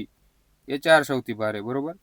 હવે સૌથી ઓછી 4 ભારે તો પહેલા આપણે E કાઢી નાખીએ તો શું વધ્યું? A + B + C + D. એમ કીધું છે કે એનો સરેરાશ વજનનો તફાવત કેટલો છે. તો આમાંથી આપણે આ બાદ કરી નાખીએ તો B થી B કેન્સલ થઈ જશે, C થી C, D થી D. તો વધ્યું શું? E સૌથી ભારે છે એટલે E ઓછા A વધ્યું, બરોબર. તો કેટલા વધ્યા? 500 ઓછા 200 અને એમની સરેરાશ પૂછી તો ભાગ્યા આપણે 4 કરી દઈશું. કેમ કે 4 4ની પેર હતી તો 300 ભાગ્યા 4 આપણો જવાબ થશે. હવે ઓપ્શનમાં આપણે એવા નથી આપ્યા તો આપણે શું કરશું? ભાગાકાર કરવો પડશે. તો 300ના અડધા 150 અને એના અડધા પાછા 75. તો ચોથો ભાગ કેટલો થશે? 75 કિલોગ્રામ. ચલો નેક્સ્ટ જોઈએ. ABC 3 એવી સંખ્યાઓ છે જેથી A અને B નો લસા B હોય તથા B અને C નો લસા C હોય તો ABC નો લસા શું થશે? હવે આવી સંખ્યામાં આપણે શું કરીશું? ભાઈ રકમ કોઈ પણ લઈને જઈશું. કેમ કે ABC 3 સંખ્યાઓ આપી છે. A અને B નો લસા આપણને B આપ્યો છે, બરોબર. તો એવી સંખ્યા લેવાની કે ભાઈ પહેલી સંખ્યા એવી લેવાની કે જે બીજાનો અવયવ હોય. ધારો કે 2 લઈએ અને આ આપણે 4 લઈએ તો જે લસા શું થશે આપણો 4 થશે. આ આપણું એ છે, આપણું બી છે, તો લસા આપણો કેટલો થઈ ગયો 4 થઈ ગયો. હવે આગળ જોઈએ બી તથા સી નો લસા સી હોય તો હવે શું કરવાનું કે ભાઈ બી આપણે 4 લીધો તો આ જે છે એનાથી મોટી 4નો ફેક્ટર હોય કોઈ પણ સંખ્યા લઈ લો. તમે 8 પણ લઈ શકો, 12 પણ લઈ શકો, કોઈ પણ લઈ શકો. તો આપણે ધારો કે 8 લઈ લઈએ. સી આપણે 8 છે તો કેમ કે 4 અને 8 નો લસા શું થશે 8 જ થશે લસા. તો હવે શું પૂછ્યું છે કે એબીસી નો લસા કેટલો હશે. તો હવે આ ત્રણેયનો લસા લ્યો તો કેટલો મળ્યો 8 જ મળ્યો. તમે કોઈ પણ નંબર લેશો ને એટલે તમને જવાબ જે છે એ લસા હંમેશા સી ઓપ્શન જે સંખ્યા લીધી હશે એ જ આવશે. એટલે આપણો જવાબ થશે સી.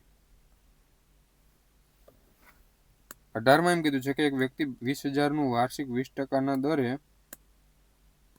રોકાણ કર્યું. પ્રથમ 1 વર્ષ માટે વ્યાજની ગણતરી અર્ધવાર્ષિક ચક્રવૃદ્ધિ વ્યાજ રીતે કરવામાં આવી. પછી વ્યાજની ગણતરી વાર્ષિક ચક્રવૃદ્ધિ વ્યાજે કરવામાં આવી. તો 2 વર્ષના અંતે મળેલું કુલ વ્યાજ કેટલું હશે. તો પહેલા આપણી રકમ કેટલી હતી 20,000 રૂપિયા હતી. હવે 20%ના દરે પહેલા અર્ધવાર્ષિક ચક્રવૃદ્ધિ વ્યાજ ગણે છે. તો પહેલા 6 મહિના માટે વ્યાજ મળશે. 6 મહિના માટે કેટલું મળે ભાઈ 12 મહિનાનું 20% તો 6 મહિનાનું આપણે અહીંયા 10% મળશે, અહીંયા 10% મળશે. અને પછી શું કીધું કે ભાઈ પછી 20%ની ગણતરી કરી. પછી આપણે 20% લેખે ગણતરી કરી છે કેમ કે વાર્ષિક વ્યાજ ગણ્યું છે. તો પહેલા 20,000ના 10% એટલે કેટલા થશે 2,000 થશે. પછી અહીંયા પણ 2,000 મળ્યા હશે. હવે ચક્રવૃદ્ધિ વ્યાજ એટલે વ્યાજનું વ્યાજ થાય. તો અહીંયા વ્યાજ જે છે કેટલું મળ્યું અહીંયા કે 2,000 છે એને 10% પાછા મળશે તો 200 રૂપિયા અહીંયા મળશે. હવે અહીંયા આગળ જોઈએ તો 20,000ના 20% એટલે કેટલા થશે 4,000 રૂપિયા થશે. પછી આગળ જુઓ વ્યાજનું વ્યાજ એટલે આનું પણ વ્યાજ મળશે પહેલા વર્ષનું, આનું પણ વ્યાજ મળશે અને આનું પણ વ્યાજ મળશે. તો ટોટલ આપણે કેટલા હતા 2 ને 2 4 એટલે 4 200 જે છે અહીંયા 2,000 મળ્યું હતું. તો અથવા તો આના 20% કાઢો તમે પહેલા 2,000ના 20% તો એ કેટલા થશે 400 રૂપિયા થશે. પછી આ 2,000ના 20% એટલે એ પણ 400 રૂપિયા અને આના 20% કરો એટલે કેટલા થશે 40 રૂપિયા થશે આ. તો આ જે ટોટલ મળ્યું આપણે બ્લુ કલરની પેનથી લખેલું એ આપણે શું મળ્યું ચક્રવૃદ્ધિ વ્યાજ મળ્યું છે. તો 2,000 આ 2,000 આ અને 4,000 આ કેટલા થઈ ગયા 4 ને 4 8,000 રૂપિયા એ થઈ ગયા છે. પછી 400 ને 400 800, 800 ને 200 1000. તો 1000 બીજા એટલે આ કેટલા થઈ ગયા 9,000 થઈ ગયા અને 40 રૂપિયા બાકી છે. તો 9,000 ને 40 રૂપિયા આપણને ચક્રવૃદ્ધિ વ્યાજ મળ્યું.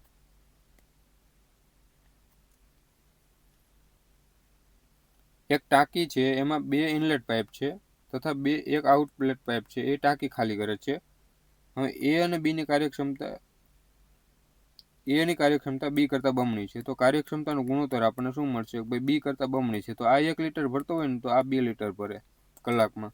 પછી એમ કીધું કે બીની કાર્યક્ષમતા સી કરતાં બમણી છે.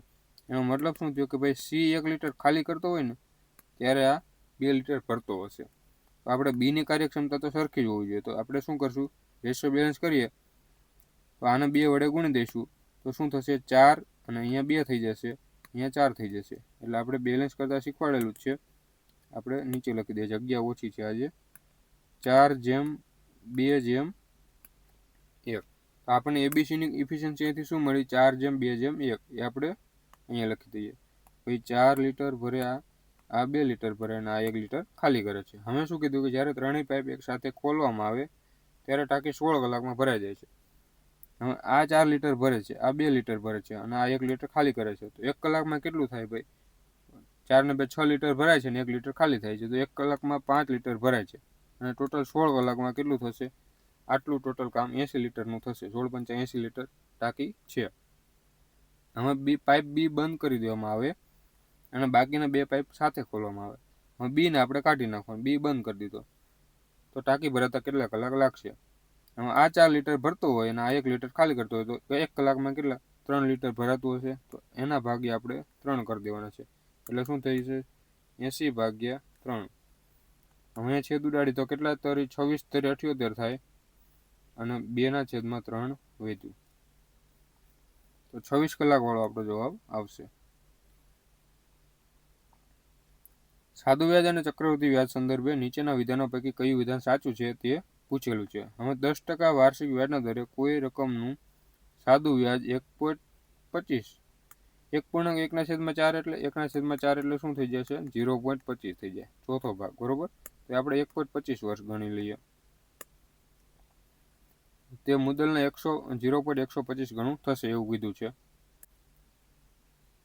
તો સાદું વ્યાજ છે આપણે, હવે વર્ષ આપણે કેટલા છે? 1.25 વર્ષ છે અને 10%નું વ્યાજ છે. તો 10%નું વ્યાજ છે અને આ ગુણ્યા 1 વર્ષનું કરીએ તો આપણે કેટલું વ્યાજ મળે? ભાઈ વર્ષે કેટલું મળે એ આપણને પૂછ્યું છે. ટોટલ કેટલું મળે? 10% એટલે 1/10 આપણે 10 લખી શકીએ અને ગુણ્યા 1.25 છે. તો વ્યાજ આપણને કેટલું મળ્યું? 0.125. તો શું કીધું કે તે મુદ્દલના 0.125 ગણું વ્યાજ થશે એમ કીધું છે. તો એ આપણું વિધાન સાચું છે. બીજું છે કે 5,000 રૂપિયા પર 1 વર્ષ માટે 4% વાર્ષિક વ્યાજના દરે વ્યાજની ગણતરી વાર્ષિક કરવામાં આવે અને અર્ધવાર્ષિક કરવામાં આવે તો બંને રીતે મળતા ચક્રવૃદ્ધિ વ્યાજ વચ્ચેનો તફાવત 2 રૂપિયા હશે. હા, 4% લેખે આપણે ગણીએ ને એટલે જે સાદું વ્યાજ મળે, ચક્રવૃદ્ધિ વ્યાજ મળે એ કેટલું છે? 4% જ મળવાનું છે. 5,000 ઉપર 4% લેખે તમે વાર્ષિક ગણો તો સાદું વ્યાજ અને ચક્રવૃદ્ધિ વ્યાજ 1 વર્ષ માટે તો સરખું જ હોય. તો અહીંયા પહેલાં તો 4% જ મળવાનું છે, પણ અર્ધવાર્ષિક રીતે કરવામાં આવો તો કેટલા થઈ જાય? 6 મહિનાના 2% મળે, પછી પાછા 2% મળે અને પછી આ બેનો ગુણાકાર અને ભાગ્યા 100. તો અહીંયા કેટલા થઈ ગયા? 4.04% વ્યાજ થયું. બરોબર, 5,000ના તમે એટલા ટકા વ્યાજ ગણો. હવે આ તો 4% તો સાદું વ્યાજ તો પહેલાંમાં મળતું, તો તફાવત આપણે કેટલાનો થયો? જે 0.04%નો છે એ તફાવત થયો. તો આપણે કેટલા 5,000 રૂપિયા હતા એને 0.04% કરવાના છે. તો હવે છેદ ઉડાડો તો આપણે શું શીખવાડ્યું છે? ટકા અને 2 0 કેન્સલ, 50 વધ્યા ગુણ્યા અહીંયા 4 અને છેદમાં આપણે 100 આપી દઈએ. તો 50 દુ 100 અને 2 દુ 4. તો આપણો જવાબ શું આવ્યો? 2 રૂપિયા. તો એ આપણો તફાવત હતો 2 રૂપિયા, તો એ પણ સાચું છે. તો ઓપ્શન 2 પણ સાચો છે. 21માં જોઈએ કે એબીસી જે કામ 10, 12 અને 15 દિવસમાં પૂરું કરે છે. તો 10, 12 અને 15 દિવસમાં પૂરું કરે છે. લસા કેટલો થઈ ગયો આપણો? 60. એની કાર્યક્ષમતા આટલી, બીની 5 અને સીની 4. પછી એમ કીધું છે કે તેઓ સાથે મળી કામ શરૂ કર્યું, પણ એ પૂરું થયાના 5 દિવસ પહેલાં કામ છોડી દીધું. હવે ધારો કે આ આપણે કામ પૂરું થાય છે બધા દિવસોમાં. અહીંયા કંઈક એ છોડી દીધું. કેટલા? 5 દિવસ માટે કામ છોડી દીધું. પછી શું કીધું? બીએ એના ગયાના 2 દિવસ પછી કામ છોડ્યું. હવે એ 5 દિવસ પહેલાં ગયું, એના 2 દિવસ પછી કામ તો બીએ કર્યું અને પછી કેટલા 3 દિવસ અગાઉ છોડી દીધું હશે. તો એ કોને આપણું? બીએ છોડી દીધું. હવે આવા દાખલામાં આપણે શું કરીશું? ભાઈ એટલું જેટલું છોડી દીધું ને કામ એટલું આપણે આપી દઈશું. ભાઈ એનું 5 દિવસનું કામ કેટલું થાય? 1 દિવસનું કામ આપણે 6 યુનિટ છે, તો 5 દિવસનું કેટલું થઈ જશે? 30. હવે બીનું 1 દિવસનું કામ 5 યુનિટ છે, તો 3 દિવસનું કેટલું થઈ જાય? અહીંયા 5 છે, તો કેટલું થઈ ગયું? 15. તો આપણે આ બંને કામ આપણે ઉમેરી દઈશું. કેટલા? 60માં આપણે ઉમેરી દઈએ તો 60 + 30 + 15. અને હવે શું કરીશું? ભાઈ બધા સાથે કામ કર્યા છે બધા દિવસ એમ આપણે માની લઈએ. તો 6 ને 4 10 ને 5 ભાગ્યા 15. આનો સરવાળો કરો તો કેટલો વધે? 6 3 9 ને 105 અને ભાગ્યા 15 એટલે આપણો જવાબ થશે 7 દિવસ. શ્રીમાન રોયની વર્તમાન ઉંમરથી 10 વર્ષ બાદ કરવામાં આવે છે અને મળેલા પરિણામને 14 વડે ભાગવામાં આવે છે તો તેમને તેમના પૌત્ર સચિનની વર્તમાન ઉંમર મળશે. હવે એમ કીધું છે કે જો સચિન અને સલોની કરતાં 9 વર્ષ નાનો છે. સચિન છે સલોની કરતાં 9 વર્ષ નાનો છે અને સલોનીની ઉંમર 14 વર્ષ છે. હવે સલોની 14 વર્ષની હોય અને એમાંથી 9 વર્ષ નાનો હોય તો સચિન કેટલા હશે? સચિનની ઉંમરની કેટલી હશે? સચિનની ઉંમર આપણે હશે 14માંથી 9 જાય તો 5 વર્ષ હશે. હવે શું કીધું કે શ્રીમાન રોયની વર્તમાન ઉંમર વર્ષની 10 બાદ કરવામાં આવે. ધારો કે એની ઉંમર 1 છે, એમાંથી આપણે 10 બાદ કર્યા, પછી મળેલા પરિણામ એટલે આ પરિણામ મળ્યું અને આપણે 14 વડે ભાગવાનું છે. એને આપણે 14 વડે ભાગીએ ને તો તેમને સચિનની ઉંમર મળે છે. તો આ અહીંયા કેટલું મળ્યા? 5 મળે છે. તો x - 10 બરાબર એટલા થઈ ગયા? 70 થઈ ગયા અને x બરાબર આપણા 80 થઈ ગયા. તો જવાબ આપણો 80 વર્ષ થશે. હવે એમ કીધું છે કે જો 24 કેરેટ સોનું એ શુદ્ધ સોનું છે, પછી 18 કેરેટ સોનામાં 3/4 ભાગનું સોનું છે અને 20 કેરેટમાં 5 5/6 ભાગનું સોનું છે. તો 18 અને 24 20 કેરેટનો ગુણોત્તર પૂછ્યો છે. હા, આપણે આ જે છે એ ખાલી એમ જાણકારી માટે આપ્યું છે. તો પહેલામાં 3/4 ભાગનું સોનું છે અને બીજામાં કેટલું છે 5/6 ભાગનું. તો આ જ આપણો ગુણોત્તર પૂછ્યો છે. આપણે શું શીખવાડ્યું છે કે બંનેનો ક્રોસ તમે ગુણાકાર કરી શકો. તો 6 તેરી 18 અને 5 ચોક 20. તો અહીંથી રેશિયો શું મળ્યો 9:10. 24 પુરુષો છે એક કામ 15 દિવસમાં પૂરું કરે છે અને 15 મહિલાઓ તે જ કામ 12 દિવસમાં પૂરું કરે છે. તો 10 પુરુષો જેટલું કામ 15 દિવસમાં કરે એટલું જ કામ 15 મહિલાઓ કેટલા દિવસમાં કરે છે 12 દિવસમાં. અહીંથી તમને છેદ ઉડાડો તો 15 15 ગયા, 5 દુ 10 અને 6 દુ 12. તો વધ્યા શું 5m બરાબર 6 વુમેન અને એમના છેદમાં વુમેન અહીંથી શું મળ્યું 6/5. હવે જો તમામ 10 પુરુષો અને 15 મહિલાઓ સાથે મળી કામ કરે તો કામ કેટલા દિવસમાં પૂરું થશે. અહીંયા મેં એક ભૂલ કરી કે આપણે બધું કરવાની જરૂર નથી. શું કામ એમ કીધું છે કે આ બધા ભેગા મળીને કામ કરે છે. તો પહેલાં આપણે એને એ માની લઈએ 15 દિવસમાં કરે છે અને આ 12 દિવસમાં કરે છે. ટોટલ કામ આપણે 60 થઈ ગયું લસા બંનેનું. તો 15 ચોક 60 અને 12 પંચા 60. બધા ભેગા મળીને કામ કરવાના છે ને. તો આપણે આ શું મળ્યું આપણને 10 પુરુષની કાર્યક્ષમતા અને આ 15 મહિલાની કાર્યક્ષમતા. તો ટોટલ વર્ક આપણું 60 હતું. બધા ભેગા મળીને કામ કરે તો ભાગ્યા 9. તો 20 તેરી 60 અને 30 3 તેરી 9 એટલે 20/3. તો 6 ભાગ જાય 6 તેરી 18 એટલે 6 તેરી 18 ને 2 વધ્યા અને છેદમાં 3. તો જવાબ આપણો એ થઈ જશે. હવે એબીસી એક ભાગીદારીમાં જોડાય છે. એ શરૂઆતમાં 25 લાખનું રોકાણ કરે છે અને 1 વર્ષ પછી બીજા 10 લાખ ઉમેરે છે. તો 3 લોકો ભાગીદારી કરે છે. હવે એ 25 લાખનું રોકાણ કરે છે અને 1 વર્ષ પછી 10 લાખ ઉમેરે છે. તો આ જે છે એને 1 વર્ષ માટે રોકાણ છે. હવે શું કરવાનું વધતા આપણે 10 લાખ ઉમેરે તો 35 બીજા થઈ ગયા. ટોટલ 35 થઈ ગયા. હવે બી શરૂઆતમાં 35 લાખનું રોકાણ કરે છે. તો બી આપણે 35 લાખનું રોકાણ કરે છે અને એમ કીધું છે કે 2 વર્ષ પછી 10 લાખ પાછા ખેંચી લે છે. તો આ તો 2 વર્ષ માટે 35 લાખ એને રોક્યા હશે અને વધતા શું થશે 10 લાખ પાછા ખેંચ્યા તો 25. પછી શું કીધું કે સી જે છે એ 30 લાખનું રોકાણ કરે છે. તો સી એ 30 લાખનું રોકાણ કર્યું. 3 વર્ષના અંતે નફો છે. હવે આ 1 વર્ષ માટે 25 લાખ હતા. તો 35 જે છે એ કેટલા 2 વર્ષ માટે કર્યા હશે. પછી આ 2 વર્ષ માટે 2 લાખ હતા 35 લાખ હતા. તો આ 1 વર્ષ માટે અને આ આપણે કેટલા 3 વર્ષ માટે છે. તો બસ અહીંયા આપણે શું કરવાનું ભાઈ 25 વત્તા કેટલા થયા 35 દુ 70 એ થઈ ગયું.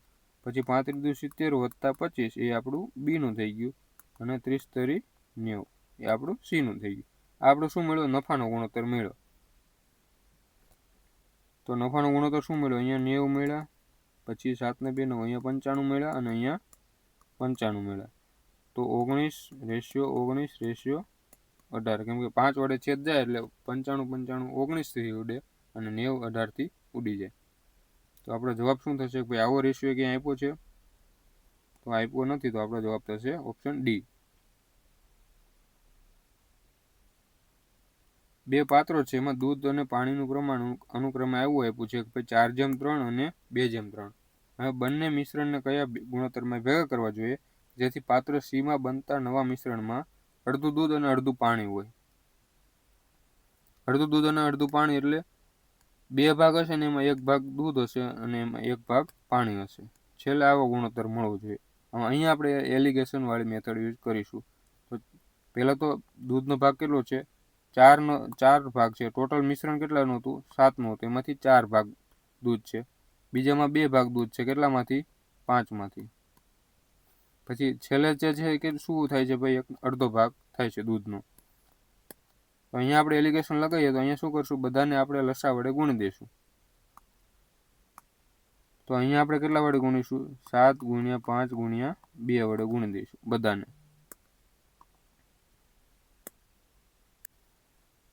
કેમ કે આપણે અપૂર્ણાંકનો બાદ બાકી ના કરવી પડે ને એટલે આ કરીએ છીએ બરોબર. તો અહીંયા આપણે 7 × 5 × 2 કરીએ તો 7 કેન્સલ થઈ ગયા. તો શું વધ્યા 5 દુ 10 ચોક 40 વધ્યા. પછી એવી રીતે અહીંયા ગુણાકાર કરો તો અહીંથી 5 5 કેન્સલ થશે એટલે શું વધશે? 2 દુ 4 અને 7 ચોક 28 વધશે. જો ના ખબર પડે તો આપણે આખાનો ગુણાકાર બધામાં સમજાવી દઈએ, બાકી ઘણાને ઉપરથી જાય છે, મને ખબર છે. 7 ગુણ્યા 5 ગુણ્યા 2, પછી અહીંયા 7 ગુણ્યા 5 ગુણ્યા હજી ગુણ્યા 2 રહી ગયું. અહીંયા આપણે શું કરશું? ગુણ્યા 7 ગુણ્યા 5 ગુણ્યા 2. એટલે હવે શું કરવાનું તમારે? ભાઈ 2 2 કેન્સલ થઈ ગયા, અહીંયા 5 5 કેન્સલ થઈ ગયા, અહીંયા 7 7 કેન્સલ થઈ ગયા, અહીંયા શું વધ્યા? 5 દુ 10 ચોક 40, અહીંયા 5 કેન્સલ થઈ ગયા તો શું વધ્યું? 2 દુ 4 અને 7 ચોક 28. અહીંયા 2 2 કેન્સલ થઈ ગયા તો અહીંયા કેટલા વધ્યા? 35 વધ્યા. હવે એલિગેશન લગાવો એટલે મોટામાંથી નાનું બાદ કરવાનું. તો અહીંયા 40 માંથી 35 જાય તો 5 અને 28 35 માંથી 28 જાય તો 7. તો ગુણોત્તર આપણને શું મળ્યું? 7:5. એક વાંદરો છે, થાંભલા ઉપર ચડતી વખતે 1 મિનિટમાં 6 મીટર ચડે છે અને બીજી મિનિટમાં 3 મીટર નીચે ઉતરે છે. હા, 6 મીટર પહેલી મિનિટે ચડી ગયો, પછી 3 મીટર પાછો બીજી મિનિટે નીચે આવી ગયો. તો 2 મિનિટમાં ટોટલ કેટલો ચડ્યો? તો 2 મિનિટમાં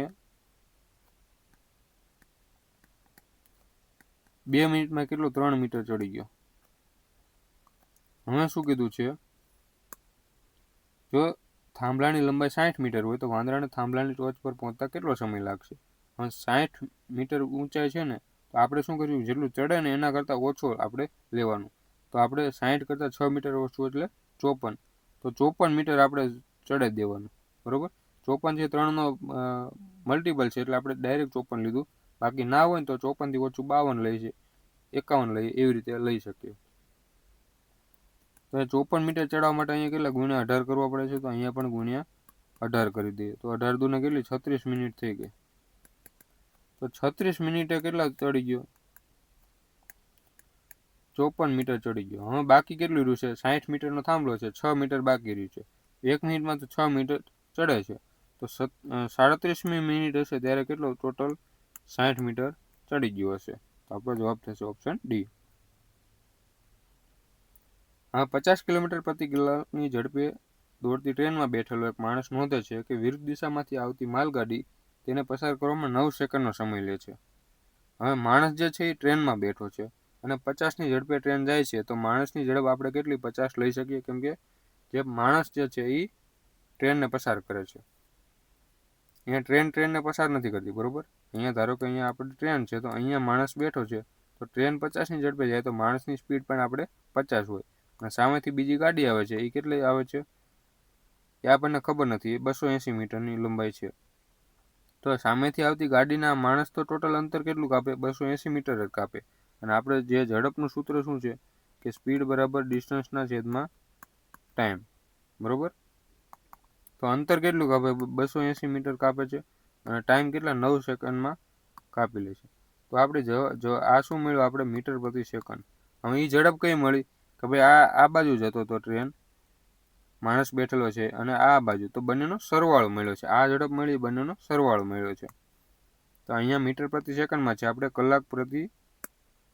કિલોમીટર પ્રતિ કલાકમાં ફેરવી દઈએ તો કેટલું હતું? 280/9 અને ગુણ્યા 18/5 કરી દઈએ તો આ આપણને શેમાં મળી ગયું? કિલોમીટર પ્રતિ અવર.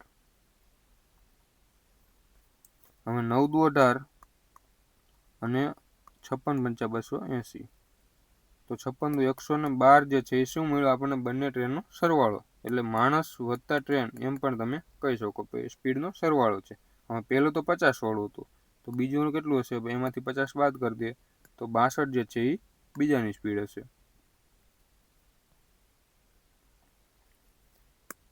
એક હોડીને પ્રવાહની દિશામાં 36 માઇલનું અંતર કાપતા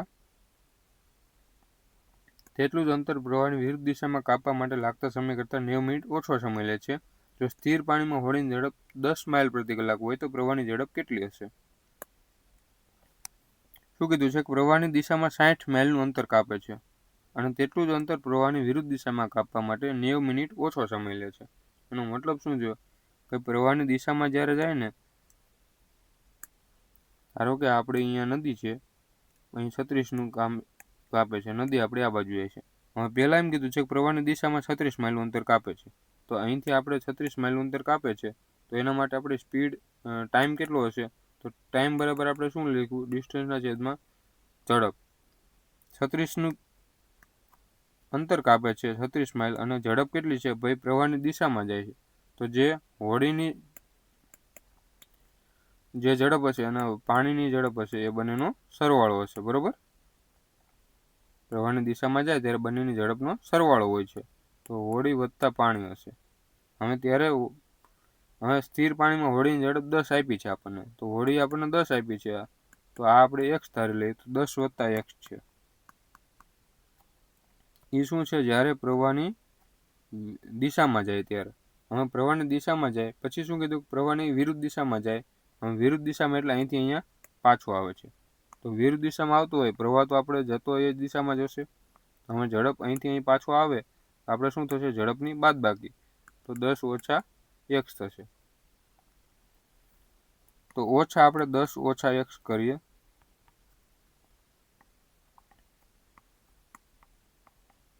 તો કેટલા મળશે આપણને, 90 મિનિટ ઓછો સમય લાગે છે. કેમ કે આ તફાવત આપણને 90 મિનિટ આપ્યો છે. તો 90 મિનિટ એટલે 60 વડે આપણે ભાગી દઈએ તો કલાકમાં કેટલા થશે, 3/2 કલાક થશે.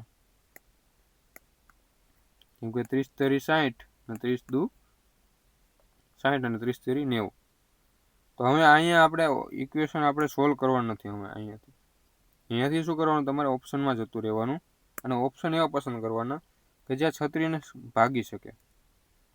કઈ રીતે, અહીંયા તમે 2 મૂકો, અહીંયા ધારો કે તમે ઓપ્શન લીધો 3નો, તો અહીંયા 3 મૂકશો તો તમારે 36 ભાગ્યા શું થશે, 13 થશે. તો એ તો તમારા પોઈન્ટમાં જશે. એટલે આપણે જે ભાગ પડતા હોય ને એવા તમારે ઓપ્શન પહેલાં પસંદ કરવાના, બરાબર. અહીંયા 4 મૂકો તો 14 થઈ જશે. તો 14 36 ભાગ્યા 14 કરો તો પણ પોઈન્ટમાં જાય છે. એટલે આપણે પહેલાં તો ઓપ્શન 2થી જઈશું, બરાબર. તો અહીંયા 2 મૂકો તો શું થશે, 36/12 થશે. અને ઓછા અહીંયા શું થશે, 36/, અહીંયા 2 મૂકો તો 8.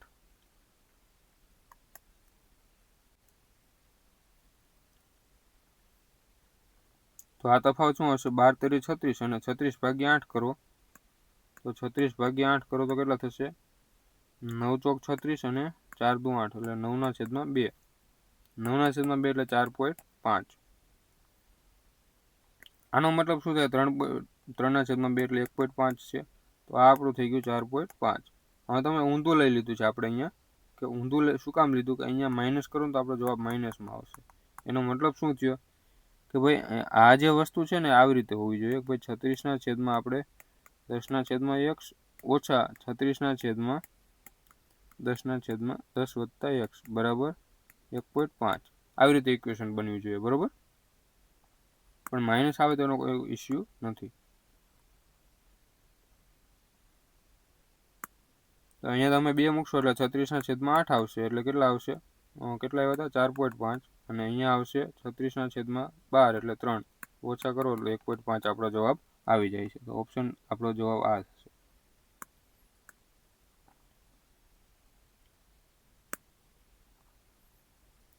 30મો જોઈએ, રોનિત અને વિનીત એક સ્કૂટર જે છે એ કેટલામાં, 25,000માં ખરીદ્યું અને 26,250માં વેચી દીધું છે. ખરીદી વખતે રોનિતે વિનીત કરતાં 1.5 ગણી રકમ ચૂકી હોય. આ રોનિત છે, આ વિનીત છે. હવે એના કરતાં 1.5 ગણી રકમ, આને 1 રૂપિયો ખર્ચો હોય ને તો રોનિતે કેટલા ખર્ચા હોય, 1.5 રૂપિયા ખર્ચા હોય. આપણે પોઈન્ટમાં રેશિયો લેતા નથી, તો આને શું કરશું, 2 વડે ગુણી દઈએ તો 3/2 ની રકમ મળી છે.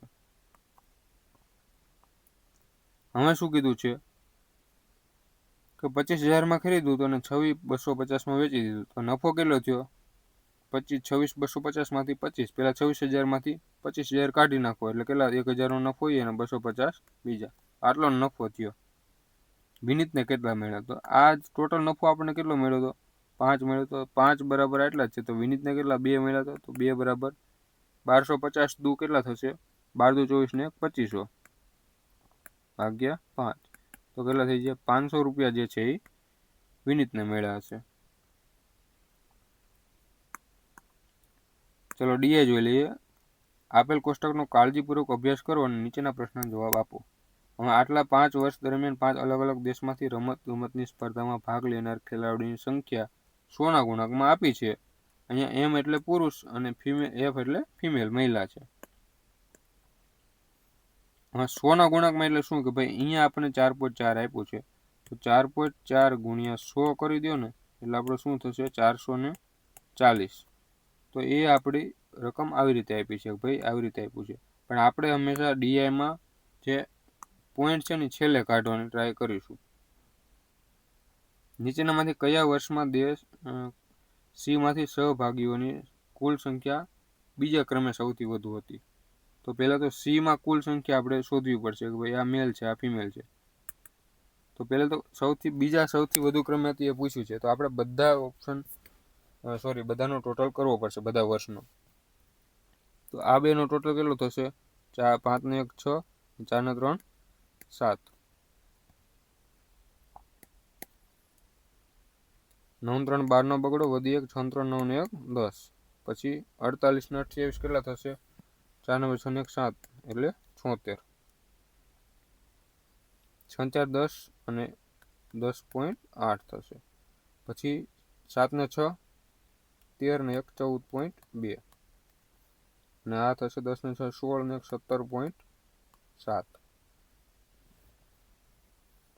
અમે જ કીધું છે કે બીજા સૌથી ક્રમે વધુ, તો સૌથી બીજા નંબરની કયું હશે? તો સૌથી વધુ કયું છે? 17.7 અને પછી 14.2 છે. તો 2009માં જે છે એ બીજા ક્રમે સૌથી વધુ હતા.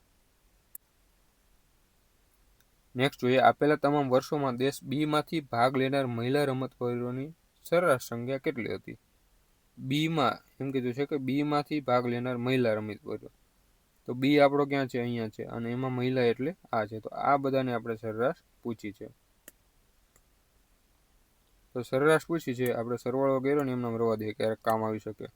તો આ બધાનો આપણે સરવાળો કરીશું અને ભાગે કેટલા? 1 2 3 4 5 6 વર્ષો છે, તો ભાગ્ય આપણે 6 કરીશું. બરોબર. 2 ને 2 4, 8 ને 4 12, 12 ને 4 16, 16 ને 4 20 એટલે 0 થઈ ગયો, વધી 2. 4 ને 2 6, 6 6 12, 12 ને 4 16, 16 ને 8 24, 24 ને આ 12 36, 360 એટલે 36 થયા ટોટલ. બરોબર. 36 થયા અને ભાગ્ય આપણે 6 કરવાના, તો કેટલા થયા? 66 36 એટલે બરાબર 6. હવે આ જે છે 100ના ગુણાંકમાં છે, તો એના ગુણ્યા આપણે 100 કરી દઈએ એટલે 600 આપણો જવાબ થઈ જશે. વર્ષ 2006માં કયા દેશમાં પુરુષ અને મહિલા વચ્ચેનો તફાવત સૌથી બીજા ક્રમે વધુ હતો? 2006નું વર્ષ ક્યાં છે? તો આપણે જોઈ લઈએ. 2006નું વર્ષ આ છે. તો એમ કીધું છે કે પુરુષ અને મહિલા વચ્ચેનો તફાવત બીજા ક્રમે સૌથી વધુ હતો એ પૂછ્યું છે. તો આપણે બંનેમાં તફાવત લેવો જોઈશે. તો અહીંયા તફાવત કેટલો થયો? 6 માંથી 2 જાય તો 2, અને 6 માંથી 4 જાય તો 6 માંથી 2 જાય તો 4, અને અહીંયા 2 2.4. આ બેનો તફાવત કેટલો છે? 2.2. પછી આ બેનો તફાવત 6 અને 3.6. આ બેનો લઈએ તો 1 અને 2.1. પછી આ બેનો લઈએ તો કેટલા થશે? એટલે આ બેનો તફાવત આપણે લઈએ, બોક્સમાં મેલ ફિમેલનો તફાવત લઈએ છીએ. તો 8 માંથી 2 જાય તો 6 અને 7 માંથી 5 જાય તો 2. હવે શું પૂછ્યું છે? બીજા ક્રમે સૌથી વધુ તફાવત હોય એ. તો સૌથી વધુ તફાવત ક્યાં ક્યાં મળ્યો છે? અહીંયા 3.6નો મળ્યો છે, પછી 2.6નો અહીંયા મળ્યો છે. તો કયામાં? ઈમાં બીજા ક્રમે સૌથી વધુ છે, તો ઓપ્શન ડી આપણો જવાબ થઈ જશે. 2006ની સરખામણીમાં 2007માં સીમાંથી ભાગ લેનાર પુરુષ રમતવીરોની સંખ્યામાં આશરે કેટલા ટકાનો ઘટાડો થયો છે? તો કયું છે? દેશ સી છે, એમાં 2006ની સરખામણીમાં 7માં. તો સી દેશ આપણો અહીંયા છે, એમાં 6ની સરખામણીમાં 7માં પુરુષમાં પહેલાં 6.9 હતો અને હવે કેટલા થઈ ગયા? 4.8 થઈ ગયા. અહીંયા 6.9 હતા અને અહીંયા 4.8 થઈ ગયા. તો શું કીધું કે કેટલા ટકા ઘટાડો થયો છે? તો અહીંયા આપણે રેશિયો લઈ લઈએ તો કેટલો થયો? 69 અને 48, કેમ કે પોઈન્ટ કાઢી નાખ્યો આપણે. જ્યારે ટકામાં ઘટાડો કે થાય ને ત્યારે આપણે રેશિયો લઈ લઈશું હંમેશા. તો અહીંયાથી તમે છેદ ઉડાડો તો 23 તરી 69 અને 16 તરી 48. આપણે ગણતરી ઓછી કરવા માટે રેશિયો લઈએ છીએ. કેટલાનો ઘટાડો થયો ભાઈ? 7નો ઘટાડો થયો. કેટલા ઉપર? 23 ઉપર, અને ગુણ્યા આપણે 100 એટલે ટકા મળી ગયા. 700 ભાગ્યા 23 કરી દો તો 23 તરી 69, 1 હોય તો 0, અહીંયા 0, એટલે આશરે 30% જેવું થયું. તો આપણો જવાબ થશે ઓપ્શન બી. પછી આગળ ગણતરી કરવાની જરૂર નથી, બરાબર, કેમ કે ઓપ્શન બધા દૂર દૂર છે.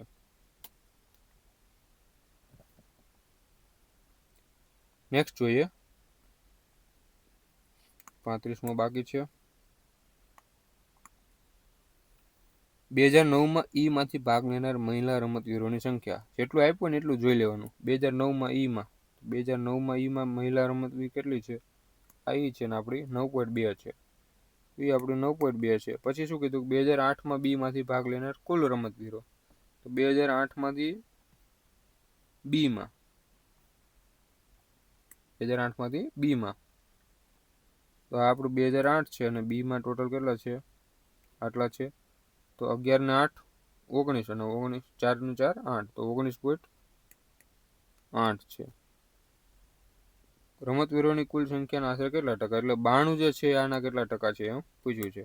હવે 92 જે છે પોઈન્ટ આપણે હટાવી દઈએ છીએ અને રેશિયોમાં આપણે શીખવાડ્યું હોય, ટકામાં પૂછ્યું હોય તો આપણે આવી રીતે કરી નાખીએ છીએ.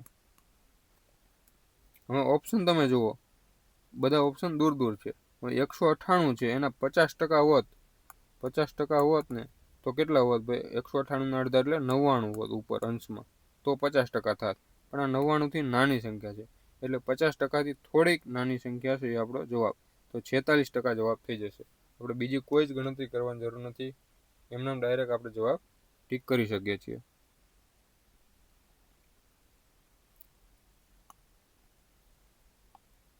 ચલો નેક્સ્ટ જોઈએ. આપેલ કોષ્ટકમાં ગરીબી રેખાના આધારે લિંગના આધારે 5 રાજ્યો PQRSTનું ટકાવારીનું વસ્તીનું વિતરણ ટકાવારી આપી છે.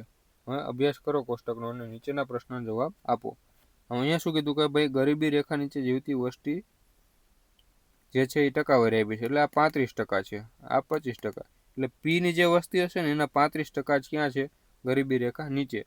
ધારો કે 1000 તમને વસ્તી આપી હોય તો 1000 ના 35 એટલે 350 જે છે એ ગરીબી રેખા નીચે છે અને 65% છે એ ઉપર છે, ગરીબી રેખા ઉપર. બરોબર, કન્સેપ્ટ આ છે અહીંયા.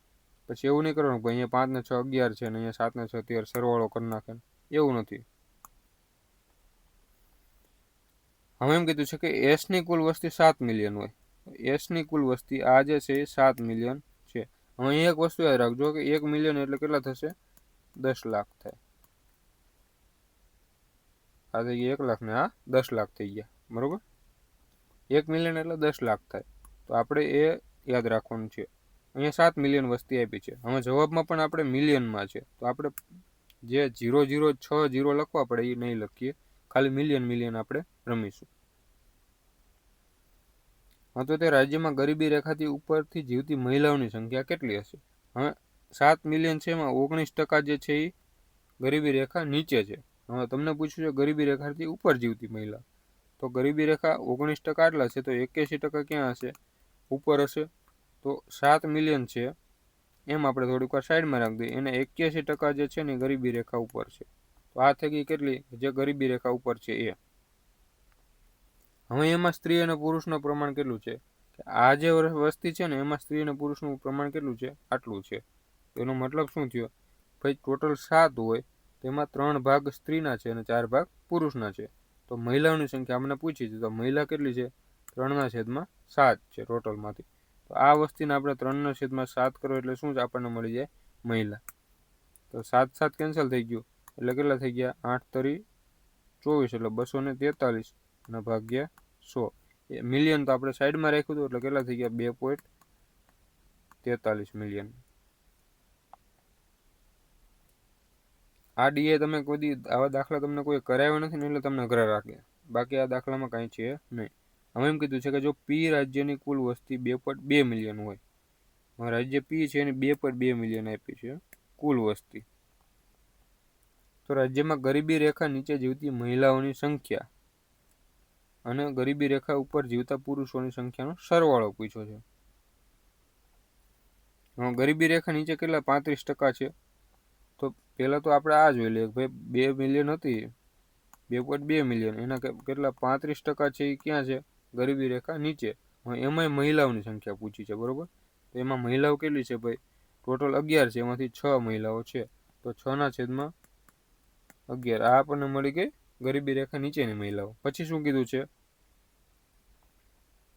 કે ગરીબી રેખા ઉપર જીવતા પુરુષોની સંખ્યાનો સરવાળો કીધો છે. તો 2.2 મિલિયન ગરીબી રેખા ઉપર કેટલા થઈ ગયા? 65% થઈ ગયા. અને અહીંયા છેદમાં 100 છે. અહીંયા છેદમાં 100, 65% છે એટલે છેદમાં 100 હોય હંમેશા. હવે એમાં આપણને પુરુષોની સંખ્યા, તો ટોટલ આપણે કેટલા હતા? 7 ને 6 13 છે પુરુષ અને સ્ત્રી. એમાં પુરુષ કેટલા છે? 6 છે. તો ગુણ્યા આપણે શું કરીશું? 6/13. આ બેનો સરવાળો પૂછ્યો છે આપણને. તો 2.2 આપણે કોમન કાઢી લઈએ.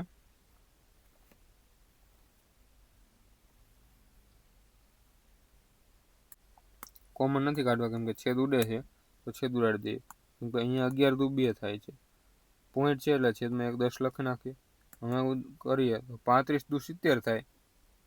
35 દુ 70 થાય. અને એ આમાં 0 કરી નાખે એટલે કેટલા વધે?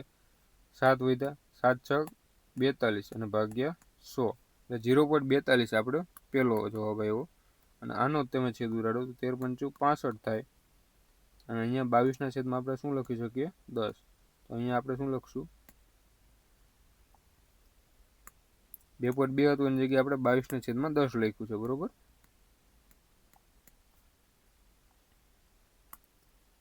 તો 5 દુ 10 થાય અને 3 દુ 6. તો અહીંયા કેટલા વધ્યા? 66ના છેદમાં 100.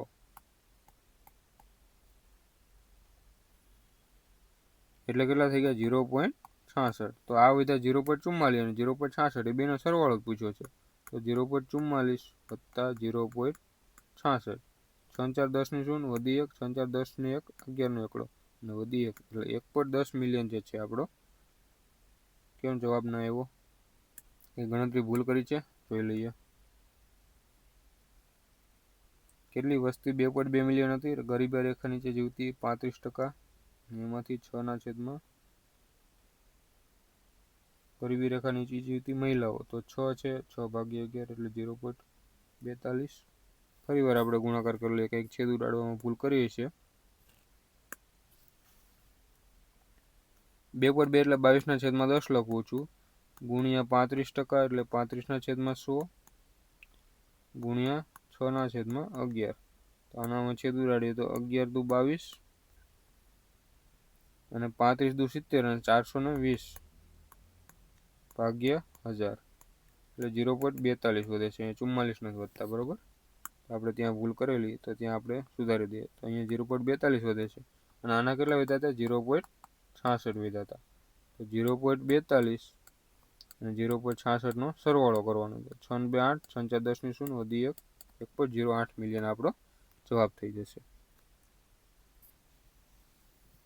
38મો દાખલો. જો એક રાજ્ય છે આર છે, એમાં ગરીબી રેખાથી ઉપર રહેતા પુરુષોની વસ્તી 1.9 મિલિયન છે.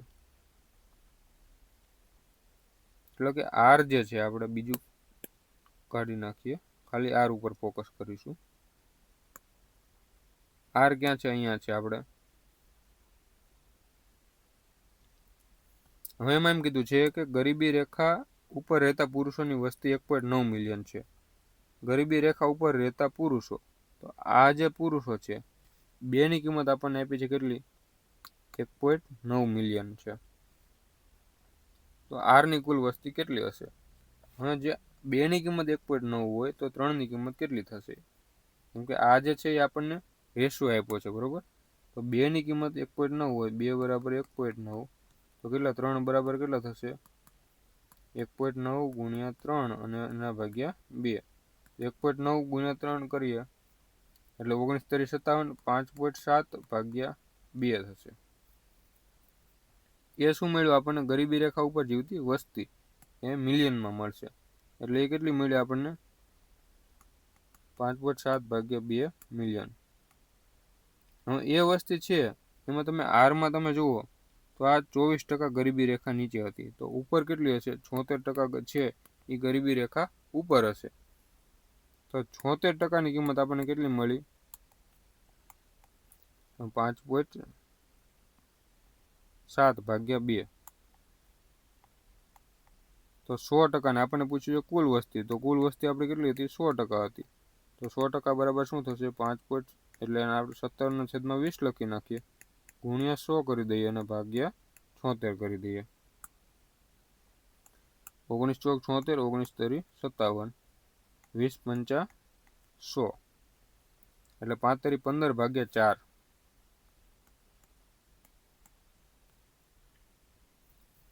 આપણે ભૂલ કરી, કંઈક ભૂલ કરી છે.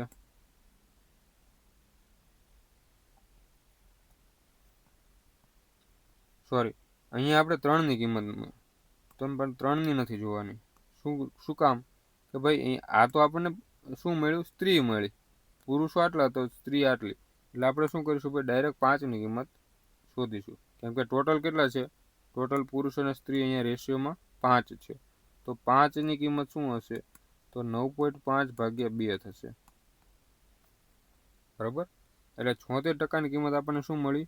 9.5 ભાગ્યા 2.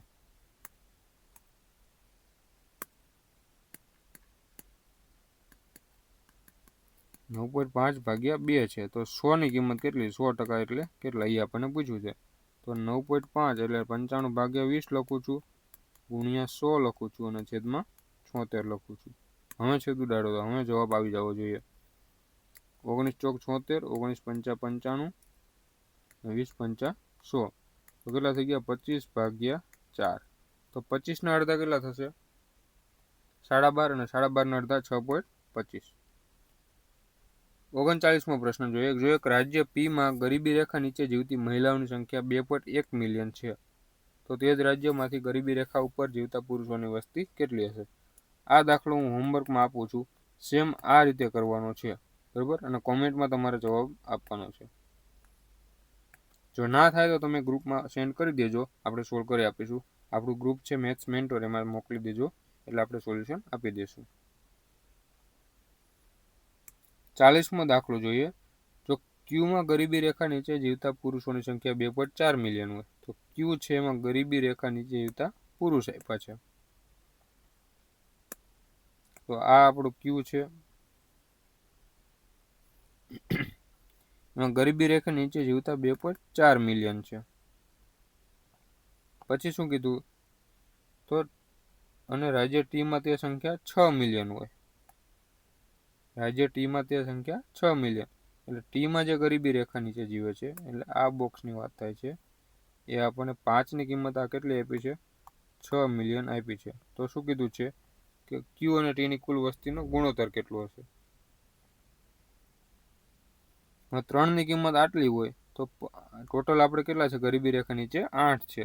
તો 3 બરાબર આપણે કેટલા છે? 2.4 છે. 3 બરાબર 2.4 છે. તો ટોટલ કેટલા છે? 8 બરાબર કેટલા થાય? તો 2.4 ગુણ્યા 8 અને ભાગ્યા 3 થશે. એ શું થઈ ગયું? આપણે ગરીબી રેખા નીચે જીવતા. અમે 25% છે એ ગરીબી રેખા નીચે જીવતા છે. એટલે 25% છે તો 25%ની કિંમત આ છે. 25% બરાબર આટલા હોય. 25% બરાબર કેટલા છે? આપણે 2.4 ગુણ્યા 8 ભાગ્યા 3, અથવા છેદ ઉડાડી દઈએ આપણે. તો 3 કેટલા? 8 તરી 24 થશે અને કેટલા થઈ ગયા? 6.4. કેમ કે 88 64 થાય ને 1 પોઈન્ટ મૂકવાનો છે. તો કેટલા હતા? 25%ની કિંમત આપણે 6.4 મળી હતી. બરોબર? તો 100%ની કિંમત આપણને શું મળે? ટોટલ જે ક્યુ છે એની વસ્તી મળે. તો 6.4 ગુણ્યા 100 અને ભાગ્યા 25, એ આપણને ક્યુની વસ્તી મળી. હવે બીજું જોઈએ ટીની વસ્તી. બરોબર? તો ટીમાં આપણે લખેલું જ છે કેટલા છે? 5 બરાબર 6 મિલિયન છે. તો ટોટલ કેટલા છે? 8 છે. તો 5 બરાબર 6 મિલિયન હોય તો ટોટલ 8 છે. તો 8 બરાબર કેટલા થશે? 848 ભાગ્યા 5 મિલિયન. હું આખો ભાગાકાર નથી કરતો, એનું કારણ તમને આગળ સમજાવીશ. હવે એ હતા એ શું હતા? આપણે 15% હતા. એ જે ગરીબી રેખા નીચે જીવતા એ આપણે આ મળી સંખ્યા. કઈ મળી? 48/5. તો 15%ની કિંમત આટલી છે. હવે 15% બરાબર 48/5 મિલિયન છે. તો 100% આપણી વસ્તી હોય હંમેશા. તો 100% બરાબર શું થશે? 48/5 ગુણ્યા 100 અને ભાગ્યા 15. એ શું મળી આપણે? ટીની વસ્તી મળી. તો આ આપણી ટીની વસ્તી મળી ગઈ. અહીંયા ચેકવું એટલા માટે કે આ બેનો ગુણોત્તર પૂછ્યો છે. તો આ ગુણોત્તર આપણને શું હતું? આ કે 64 ગુણ્યા 100 ભાગ્યા 10 ગુણ્યા 25. કેમ કે અહીંયા પોઈન્ટ કાઢ્યો તો આપણે છેદમાં 10 લખ્યા છે. આ બેનો ગુણોત્તર પૂછ્યો છે, બરોબર. તો છેદમાં હોય છેદમાં જોડે ઉડી જશે, અથવા તો છેદ ઉડાડો હોય તો 5 થી 5 25 થશે. અહીંથી એક 0, અહીંથી એક 0, અથવા 100 બંને બાજુ આપણે ઉડાડી દઈએ. 100 ગયા, 100 ગયા. 16 તરી 48, 16 ચોક 64, 5 તરી 15, અને આ 5 થી આ 5 ગયા. તો શું વધ્યા? 4/10 વધ્યા. 4 ના છેદમાં 10, અને આ બાજુ કાંઈ નથી વધ્યું એટલે 1. તો હવે એનો ગુણોત્તર લઈએ તો શું થશે? 4/10 એટલે 2/5. તો આપણો જવાબ થશે ઓપ્શન બી. ચલો આજે આટલું રાખીએ છીએ. 40 પ્રશ્નો એક વિડીયોમાં આપણે કર્યા હતા આગળ વખતે. આ વખતે પણ એટલા. પેપર થોડુંક અઘરું છે એટલે આપણે ઓછા પ્રશ્નો થાય છે અને ટાઈમ વધારે લાગે છે, કેમ કે મારે પ્રશ્ન સમજાવવાના છે. બાકી સોલ્વ કરવાનો હોય તો આટલો ટાઈમ ના લાગવો જોઈએ, બરોબર. ચલો થેન્ક યુ. અને નેક્સ્ટ વિડીયોમાં આપણે આ સોલ્યુશન આપણે પૂરું કરાવી દઈશું.